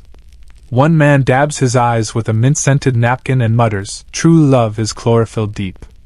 Then, Maple turns to the lawn, awkwardly, given that it is an entity incapable of vocal response. Do you, lawn, accept Lucinda as your devoted companion, promising to be soft beneath her and green within reason? There's a pause. A gust of wind touzles the daisies. Someone claims to see the grass lean toward her. You squint. Maybe. Maple nods solemnly. Then, by the powers vested in this community of passive observers and occasional poets, I now pronounce you. She pauses. Connected. In every sense that matters. The crowd exhales. Someone rings a bell that sounds like a harmonized sigh. Historians still argue whether the marriage was symbolic, sincere, or simply part of Lucinda's elaborate six-part performance art thesis, Turf and Tenderness, Reclaiming Romantic Ecologies. What's certain is that the moment becomes folklore. Lucinda begins referring to her spot on the lawn as our bedroom, which makes a few people shift uncomfortably, but she assures them it's strictly botanical. You pass her later that week. She's crocheting a tiny pillow for a mole tunnel and humming softly. He snores, you know, she says. The lawn. A sort of subterranean purr. You nod. You believe her. The ripple effect is immediate. A new trend takes hold, ceremonial bondings. People begin pledging themselves to various pieces of nature. One man declares emotional fidelity to a stump. Two teens form a love triangle with a particularly symmetrical hedge. A child vows eternal friendship to a rock named Greg. Suddenly, affection becomes topographical. A wall is posted near the tea stand. Declarations of natural attachment. It's covered in handwritten notes like, "To the tall grass by the east tree, you shelter me from conversation. Dear lawn patch near the tea stain, I stepped on you barefoot and felt forgiven. This moss knows my secrets. We are one. You contribute a humble entry. To the sun-dappled incline just west of the bench, thank you for always letting me recline at a 32 degrees angle of emotional honesty." Lucinda's story spreads. A small group of offbeat documentarians visits and films a quiet 12-minute documentary titled Married to the Meadow, A Love That Grows. It includes slow pans, harp music, and one surprisingly moving monologue about shared root systems. Even Chester, previously immune to lawn romance, seems touched. He begins archiving these love letters and declarations in what he now calls the Museum of Intimate Landscaping, a corner of the archival nook filled with laminated notes, dried petal rings, and one delicate terrarium containing symbolic loam. Of course, with all affection comes bureaucracy. Someone files a mock injunction claiming the lawn is now emotionally unavailable due to pre-existing entanglements. There's a playful hearing under a picnic umbrella. No one wins? Or everyone does? Lucinda herself becomes something of a folk figure. Children start whispering stories that she can talk to worms. One swears she rides a beetle to her dreams. Another insists her veil was woven from the breath of grasses. She laughs it off. "I just love where I stand," she says. Literally. Still, every now and then, you spot her walking barefoot, one hand trailing the tops of blades, humming something wordless and content. And you think maybe, just maybe, the lawn hums back. That night, you sit a little longer than usual. The moon is gentle. The wind moves like a lullaby remembering its lyrics. And you lay your hand on the earth, not for vows, not for show, just for connection. No ceremonies. No declarations. Just skin on soil. You whisper, "Thanks for keeping me grounded." And the ground, in its slow, infinite way, seems to answer. Always. You wake to something unusual. Movement. Not just the breeze or the slow, sacred stretch of a squirrel doing tai chi on a fence post. No, this is organized motion. Intentional. With uniforms. A parade. You squint toward the far end of the lawn where a modest procession is forming. The banner at the front reads, in florid script, "The first annual grass parade, a celebration of quiet growth." Of course. You don't remember anyone planning it. No flyers, no committee meetings under canopies. Just someone's idea that slipped gently into group reality, like all things here tend to do. The first to march are the lawn ambassadors, 3 people dressed in flowing green robes adorned with leaf-shaped medals. They wave slowly, like royalty in slow motion. One of them offers you a cucumber sandwich from a tray strapped to their waist like a noble fanny pack. You accept, because parade etiquette demands snacks. Behind them come the historical lawn reenactors, portraying famous moments from grass-related history, such as the first accidental sprinkler activation, the 1846 lawn chair collapse treaty, and a dramatic silent reenactment of the day the mower wouldn't start, complete with interpretive sighs. There's music, too, but only barely. A trio of clarinets plays an incredibly slow rendition of Green Sleeves. The tempo is so gentle that by the end of the parade, they've completed exactly one verse. You glance skyward. Gray clouds loom. Not ominous, just brooding, like a poet lost in thought. And then it happens. The first drop falls. Not dramatic. Not even splashy. Just a soft plip on the back of your hand. Someone near the front raises a laminated sign. This parade continues rain or shine, especially rain. And so it does. The drizzle intensifies. Umbrellas open, floral, gingham, transparent domes that make their holders look like dignified jellyfish. A volunteer hands you one labeled Spectator 47 in permanent marker. Maple rolls her car. Children with bubble wands follow, their creations popping almost instantly in the mist, which makes them giggle more, not less. Every vanished bubble becomes a victory for impermanence. Then comes the grand float, a wheelbarrow, lovingly decorated with grass cuttings and moss clumps, pulled by a man in galoshes reading aloud from a soggy anthology titled Odes de Lawn, and other grounded matters. A blade of green, a humble sprout. No trumpet blares, no mighty shout. Yet here I lay, with patient grace. The softest throne, the quiet place. You join in the applause, which is more like gentle mittens brushing together. Halfway through, the wind picks up just enough to give everyone's umbrellas that dramatic inside-out flair. No one panics. They simply treat it like a wardrobe adjustment. Some twirl their umbrellas into makeshift parasols, some abandon them entirely in favor of wide-brimmed felt hats that droop like noble sea creatures. A man with a clipboard whispers that he's recording rainfall speed for posterity. His pen runs with ink, forming accidental calligraphy. He's pleased. Historians still argue whether the grass parade was originally intended as protest, celebration, or simply something to do while their laundry air-dried. Its meaning remains as fluid as the puddles forming at your feet. And yet it matters. You notice Lucinda waving from the crowd, holding up a small sign. He said yes again. Apparently, her husband, the lawn, has agreed to a vow renewal. Further down the line, someone plays a rainstick, a long tube filled with beads that mimics the sound of a monsoon. Its cadence blends with the gentle percussion of drops on leaves, hats, paper cups, and cheeks. The entire parade halts near the central tree. There, Harold steps forward, yes, Harold of the bylaws, Harold of the chair rulings, and raises a soaked parchment. As Grand Marsh of Moisture Affairs, he declares, I hereby declare this lawn hydrated. He's greeted with cheers. Or yawns. It's hard to tell the difference anymore, and both are appropriate. Then, in a moment of inspired spontaneity, a small group begins the ceremonial grass sit, everyone lowering themselves onto the rain-cooled lawn in quiet unity.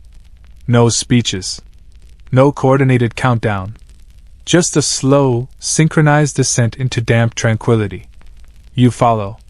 The grass is wet, but not unpleasantly. It cradles your weight like a lullaby with posture support.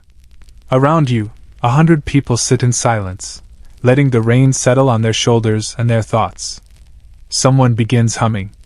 A slow, tuneless melody that others pick up and modify. It's not a song. Not quite. More a shared exhale given rhythm. You glance around, everyone gently dripping, comfortably damp, perfectly still. The float passes one last time. Its wheel squeaks like a closing journal. The clarinets finish their single, meandering verse. The last bubble rises. Pops. You lean back on your elbows, tilt your face toward the sky, and close your eyes. Rain on eyelids. Grass beneath fingertips. No destination. No conclusion. Just the ceremony of being.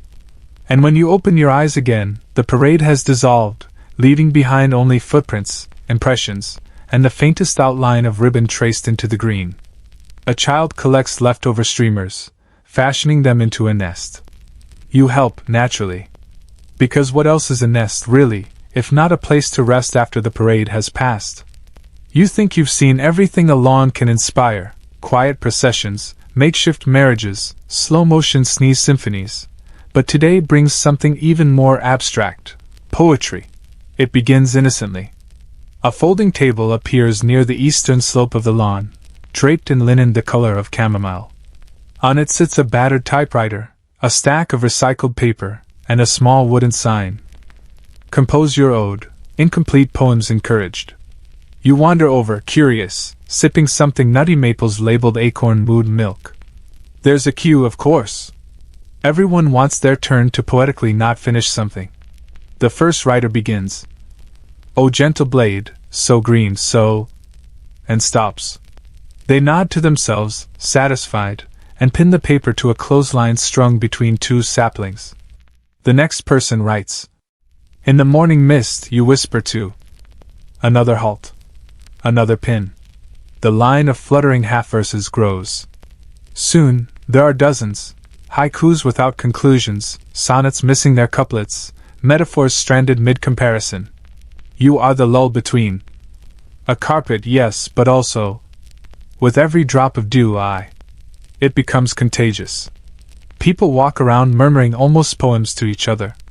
It's the restraint, one woman explains. The lawn never tries to finish anything quickly. Why should we? You nod, because that makes perfect sense here. Historians still argue whether this was a spontaneous literary experiment, or a deep philosophical commentary on the nature of unresolved emotions in the 21st century. Either way, it spawns a new community ritual, uncompletion hour.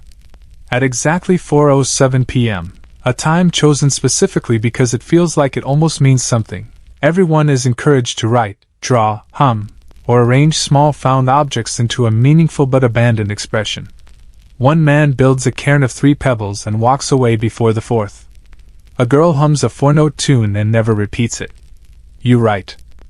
In the hush I find. And leave the last word blank. Others try to guess it later. No one's right. That's the point. Lucinda even hosts a brief workshop called Grassroots in Completion, Loving the Lingering. It includes activities like folding origami but stopping after 3 creases, and whispering half-thoughts into paper cups, then stacking them like secrets. Naturally, this trend inspires its own tea. Maple's half-brew harmony is served lukewarm with a flavor that tastes almost like bergamot but swerves into something mossy before you're sure. The label reads, "The finish is forthcoming." Or not. The lawn, for its part, seems perfectly aligned with the mood. Its blades rustle not in gusts but in sighs. Some patches grow in lopsided spirals. One visitor calls it floral jazz. People begin bringing unfinished books to the reading nook. Not unfinished in length, but in reading. Each one is stopped somewhere interesting. Bookmarks labeled here, but not further poke out like philosophical antennae. You flip through one and find a note tucked inside. Left on page 172. Not because I didn't love it. Because I loved the mystery more. Eventually, someone creates the poetry. A small sapling decorated with slips of parchment, each bearing a beginning. A phrase, a simile, an image. The instructions are clear. Take a beginning. Leave it unfinished. You choose. The wind touched my. And tuck it into your journal, promising not to complete it unless the lawn tells you to. A local artist begins crafting grass glyphs, delicate symbols made by lying briefly on the turf in different curled shapes, leaving behind faint impressions like cryptic crop circles. No one can decipher them. Everyone tries. One reads, "This one means I almost remembered." Someone else whispers, "No, it's I was about to say something important, and then forgot." Both interpretations are probably right. Around you, people are. You watch a pair of friends attempting to co-write a poem in relay. They make it 3 stanzas and before dissolving into laughter over whether lawn rhymes better with fawn or dawn. They leave the paper mid-argument and pin it to the fluttering line. You are the pause / between fawn and dawn. That's it. That's the poem. You walk the line, reading as you go. Soft beneath my unready feet. Each blade reminds me of. Some things grow sideways just to. One is stained with tea. Another is written in crayon. One sheet is blank but smells faintly of lavender. Even Harold, who usually clings to structure like a well-folded spreadsheet, contributes. Statute 13. All growth shall occur in. That's it. No clause. No punishment. Just permission. At some point, someone tries to finish a poem. They write it out entirely.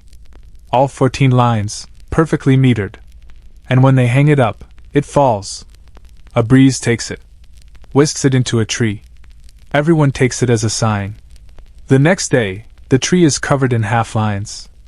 A new sign appears on the tree trunk. Welcome to the pause. That evening, a small group gathers to recite the poems, not the whole things, of course. Just the beginnings. One person reads 5 in a row like a chant. You are the hush. I dreamed the clover spoke. This bench forgives. Beneath my heel, a whisper. Let the roots decide. A candle flickers in the middle of the group. Someone strums a chord on a ukulele and stops. No one minds. As you lie on your back and look up at the stars slowly appearing through the thinning clouds, you think of all the unfinished thoughts floating in this space. All the almosts. All the just about tos. And you realize, the lawn has always been incomplete. Not because it's missing anything, but because it's still becoming. You smile, reach into your bag, and pull out one more slip of paper. You write, "Tomorrow I will begin." And leave it there. You wander back to your favorite shady spot, half expecting another literary movement or weather-themed performance to erupt from the grass. But instead, you find something old-fashioned, even comforting, a stack of seed catalogs. Just there, fanned out neatly on a weathered picnic table. No signs, no instructions, just the promise of foliage and possibility. At first, it feels like a joke. A lawn-themed reading corner filled with pages of perennial ryegrass profiles and regional planting tips. But then you pick one up. And you flip it open. And you feel yourself, yes, genuinely, calming down. The images alone are soothing. Lush squares of turf, artistically backlit, described in reverent detail. Kentucky bluegrass, glossy sheen with self-repairing tendencies. Fescue blend number 12, a complex, brooding grass for shaded souls. Annual rye bold cut grows fast, lives loud, fades with flair. It reads like a dating site for plant romantics. You look around. You're not alone. Several visitors are lounging with these catalogs spread across their laps, circling listings with stubby pencils or slowly tearing out pages like sacred scrolls. One man folds his into paper fans and hands them out, whispering, "For those of us who sweat thoughtfully." Maple passes by and nods approvingly. She's introduced a new drink today, Grassroots Elixir, a blend of barley tea, mint, and what she describes only as chlorophyll-optional flavoring. It tastes like your childhood backyard if your backyard had therapy and a reading chair. You sip it while flipping through a 1912 edition of the American Sod Society Quarterly. The descriptions are Baroque. May the lawn rise up to greet thee with velvet optimism and drought-tolerant affection. You feel a little tingly. Like the grass is flirting with you through text.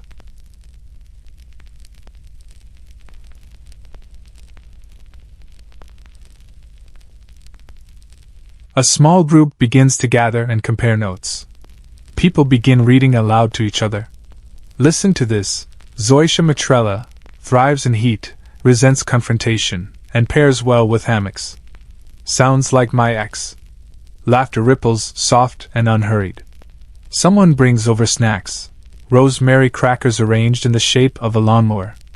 You don't ask why. The catalogs begin taking on a kind of narrative magic. People aren't just browsing, they're dreaming. One woman constructs a fantasy lawn out loud. I'd mix creeping bentgrass with a splash of buffalo grass, something wild yet dependable. I'd call it my late afternoon regret garden. Another man sketches a layout inspired by the catalog's diagrams, complete with tiny symbols for existential benches and non-committal trellises. Someone from the reading group pins a note to the growing wall of lawn-related declarations. Seed catalogs, the bedtime stories of the horticultural soul. Historians still argue whether the sudden obsession with seed catalogs stemmed from genuine horticultural interest, or simply the slow, hypnotic spell of structured formatting and hopeful Latin names. But either way, the catalogs begin to multiply. More are donated daily, vintage editions, regional guides, international varieties. One issue arrives smelling faintly of tulips and mothballs. Another contains a pressed petal and a penciled margin note. Planted this one in '78. Never grew. Still fond of it. The lawn library expands, now featuring a dedicated catalog corner with a moss-lined bookshelf and a chair made of braided grass clippings. Someone sculpts a little reading gnome from hay and twine. His name is officially declared Sir Sodsworth. Reading sessions begin. Soft-spoken volunteers take turns reciting catalog entries aloud. Quaking grass, known to tremble at the touch. Tall, shy, romantic. Bermuda grass, like sunbathing, deeply rooted in its ways. You lie back, eyes closed, and let the words wash over you. The cadence of planting zones and soil acidity turns into a lullaby of practical longing. It feels grounding. A poet declares the entire experience aspirational landscaping in print. Lucinda, naturally, begins crafting handmade seed poem hybrids, tiny zines with lines like, "I so to forget. But you grew anyway." Small and defiantly green. She seals them with biodegradable glue and tucks them under benches like literary acorns. Then come the seed catalog swap nights. You show up at dusk, tea in hand, catalog tucked beneath your arm. You're met with dozens of others trading issues like baseball cards. "I'll give you a 1983 orchard grass guide for your 1970s creeping fescue collector's edition. Throw in that wildflower addendum and we've got a deal." Someone plays lo-fi fiddle music in the background, as quiet as thought. There's even a whisper of romance. Two catalog fans discover they both circled the same ryegrass profile and now meet weekly to compare root systems, whatever that means. The catalogs also inspire fashion. A few of the regulars start showing up in lawnwear, outfits dyed in the tones of different grass species. One woman dons a long skirt with a subtle seed packet print. A man wears suspenders adorned with turf growth charts. You yourself are considering a tie patterned with irrigation diagrams. And it's not just fashion. Philosophy blooms too. A self-declared lawn theorist gives a short talk from atop a milk crate. To study grass is to study ourselves. We are perennials disguised as annuals. Rooted yet seasonal. Clipped, but not conquered. He receives a round of silent clapping. Fluttering fingers wave gently at shoulder height, the lawn's preferred form of applause. The catalogs, in their unassuming way, become more than. Late one afternoon, you find yourself rereading a single page for the 5th time. It's a description of a slow-spreading ground cover that resists frost and prefers shade. You don't know why, but it feels reassuring. A visitor beside you, knees pulled to her chest, whispers without prompting. "It's comforting, right? All these things you can grow, even if no one sees them bloom." You nod. You carefully tear out the page. You fold it. You tuck it in your journal beside that unfinished poem from the poetry. And you think, someday you might plant this. Or maybe just imagine it. Because imagining, you've learned, is half the joy. And on this lawn, where dreams are catalogued like seeds, it's always planting season. The lawn has grown quieter again. Not silent, of course. There's always the soft conversation of leaves rustling, teacups clinking, someone's feet dragging lazily across a patch of moss. But the big spectacles have faded.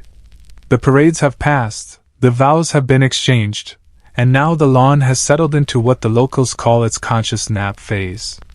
You arrived today with no particular agenda. No costume, no half-written poem, not even a tea preference. You sit in your usual spot. It welcomes you like a memory.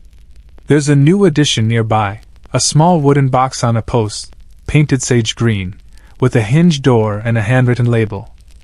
Lawn Confessions, all entries anonymous and mildly reflective. Curious, you peek inside.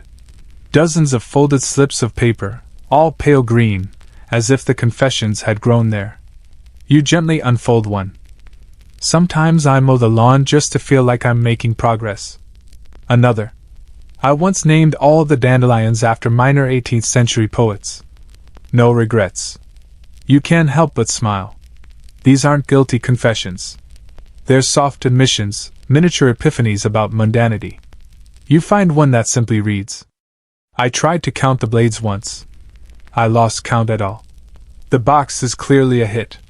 More people arrive, slipping in their thoughts like bedtime letters to the earth. No one peeks. No one judges.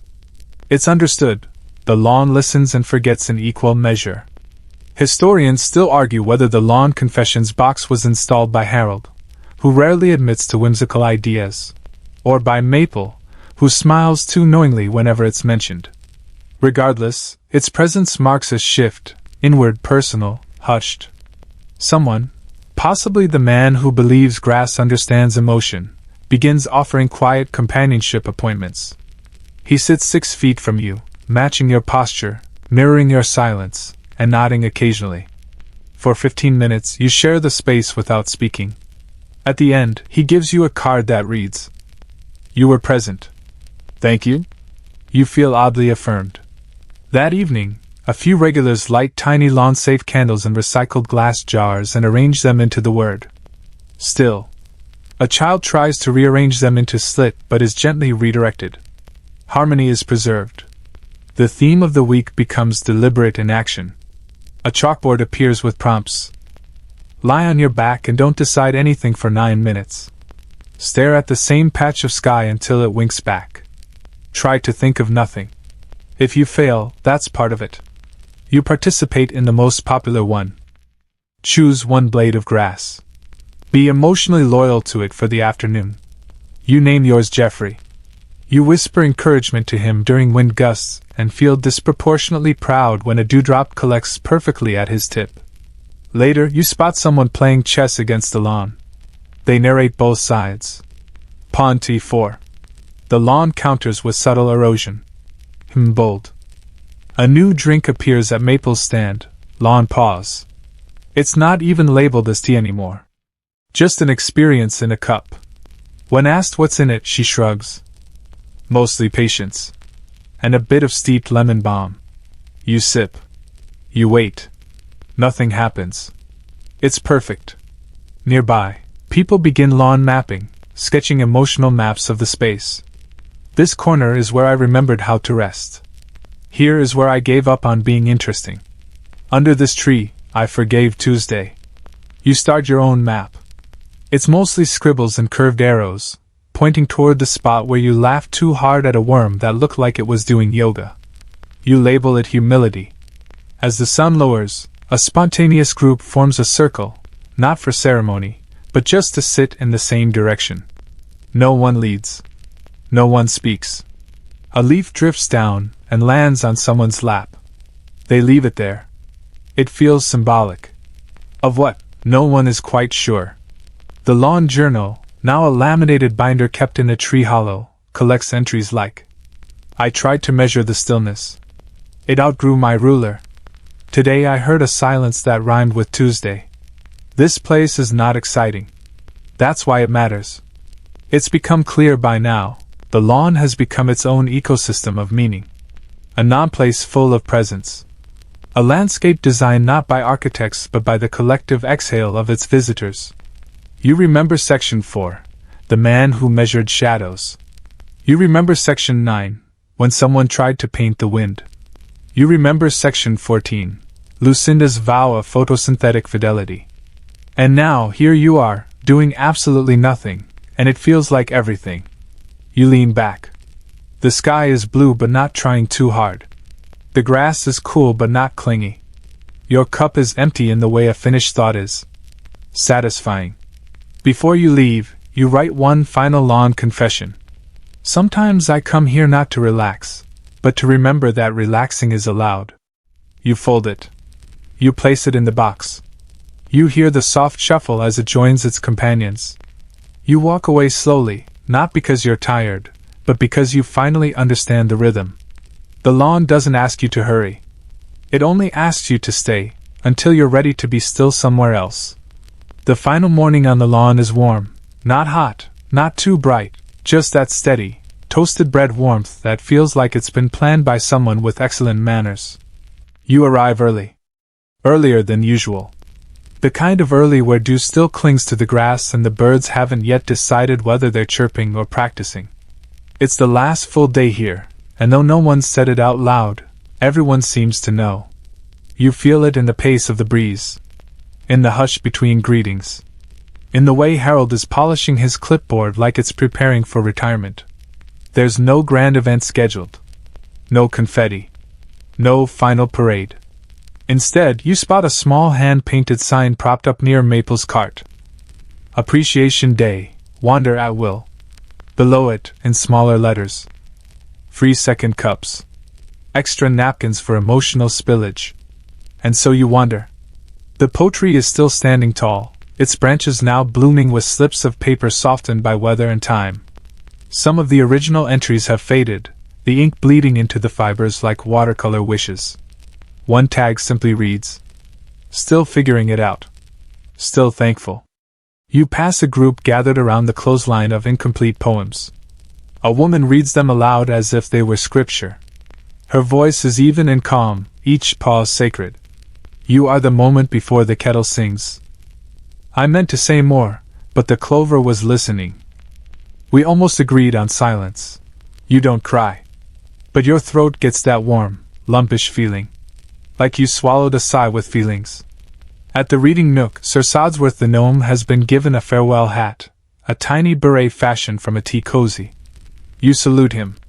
He doesn't respond, which somehow makes the moment feel deeper. Maple, ever composed, hands you a cup before you even ask. This one's called Final Sip. She winks and says, tastes like what you didn't know you needed. It does. Cinnamon? Maybe. Nostalgia? Definitely. The tiniest splash of dandelion bitterness at the end? Oh, absolutely. You find your patch of grass. Your spot. Your slightly too shady, slightly sloped rectangle of turf that has carried your thoughts like a hammock all this time. You lie back and watch the clouds. For once, you don't name them. You let them be. Lucinda walks by in a wide hat embroidered with the phrase, photosynthesize with intention. She pats your shoulder and keeps walking. No speeches. No goodbyes. Just acknowledgement. That's enough. Nearby, Harold begins unpinning a few of the lawn bylaws from the notice board. He tucks them into a folder with care, and you hear him murmur. Regulation 8b, all growths shall be celebrated, even the unruly kind. You smile. Someone starts softly playing a music box. The tune is slow, sweet, and just off-key enough to feel human. It loops. No one minds. Every few minutes, someone gently rewinds it without a word. You wander again. Someone has etched tiny poems into smooth river stones and scattered them like breadcrumbs. Stay longer than necessary. Rain never asks permission. Weeds are just ambitious wildflowers. You pocket one that says, what you plant in stillness blooms louder. Eventually, a few people gather around the central tree. The first sit. Then the second wave follows. You sit too. You don't know who started it. It doesn't matter. The tree creaks a little in the breeze, and it sounds like a sleepy sigh. Someone reads from the lawn journal. Today I learned that boredom is just unscheduled magic. You murmur in agreement. Around you, the air feels full, not with chatter or activity, but with presence. Everyone is here. Not for anything. Just, with. A child offers everyone a single blade of grass tied with twine, like a ribbon bookmark. She calls them reminder blades. You tuck yours behind your ear. It tickles. You let it. The chalkboard near the tea stand now reads, suggested activity, let go. So you do. Of expectations. Of the idea that meaningful things have to be busy. Of the notion that stories need endings. Because here, even endings are slow. You take one last walk across the lawn. Every step feels like a page turning. You pass. The old wheelbarrow float, now a planter. The moss circle where people once hummed their almost songs. The bench where someone painted the wind. Each space says you were here, but also, we'll manage without you.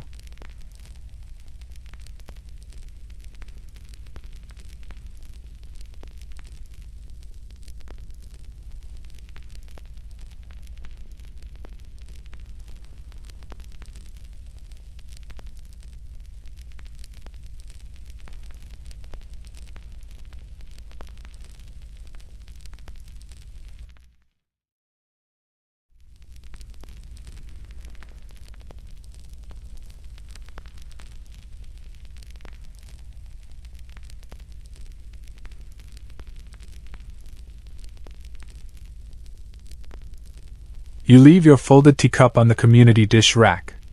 You tuck your final half-finished poem under a stone near the poetry. I came with a schedule. I left with breath. And then, with the gentleness of twilight tiptoeing in, you lie one last time on the grass. You close your eyes. The blades are cool, but welcoming. The breeze is faint, but thoughtful. The sun is low, but still warm. You don't say goodbye. You just listen. Because in the distance, in that soft hush between footsteps and memory, you swear you hear the grass whisper. Stay as long as you like. The lawn quiets now. Truly. No more parades, no more whispered poetry, no more gentle declarations pinned to the sky. Just the soft creak of the earth turning beneath you, slow as a lullaby. You lie there, fully still, not because you're told to, but because stillness has become something sacred. Something earned. Above, the clouds drift in long, lazy lines, like chalk smudged across the sky. Their shapes don't beg to be named tonight. They're just clouds, satisfied in their cloudness. The last of the day's warmth pools on your skin, and your breath slows to match the breeze. Even the birds, usually curious and chatty, seem to step softly between their notes. Your fingers curl gently into the grass, not clutching, resting. Each blade cradles you like the ending of a favorite book. You don't need to turn the page. You already know how it feels. There's nothing left to learn here. Only something left to carry. So, let yourself exhale, slowly and fully. Let your thoughts spread out like moss across memory. Let your body sink, safe, held, and deeply quiet. The lawn remains. And you, sleepy traveler, do too.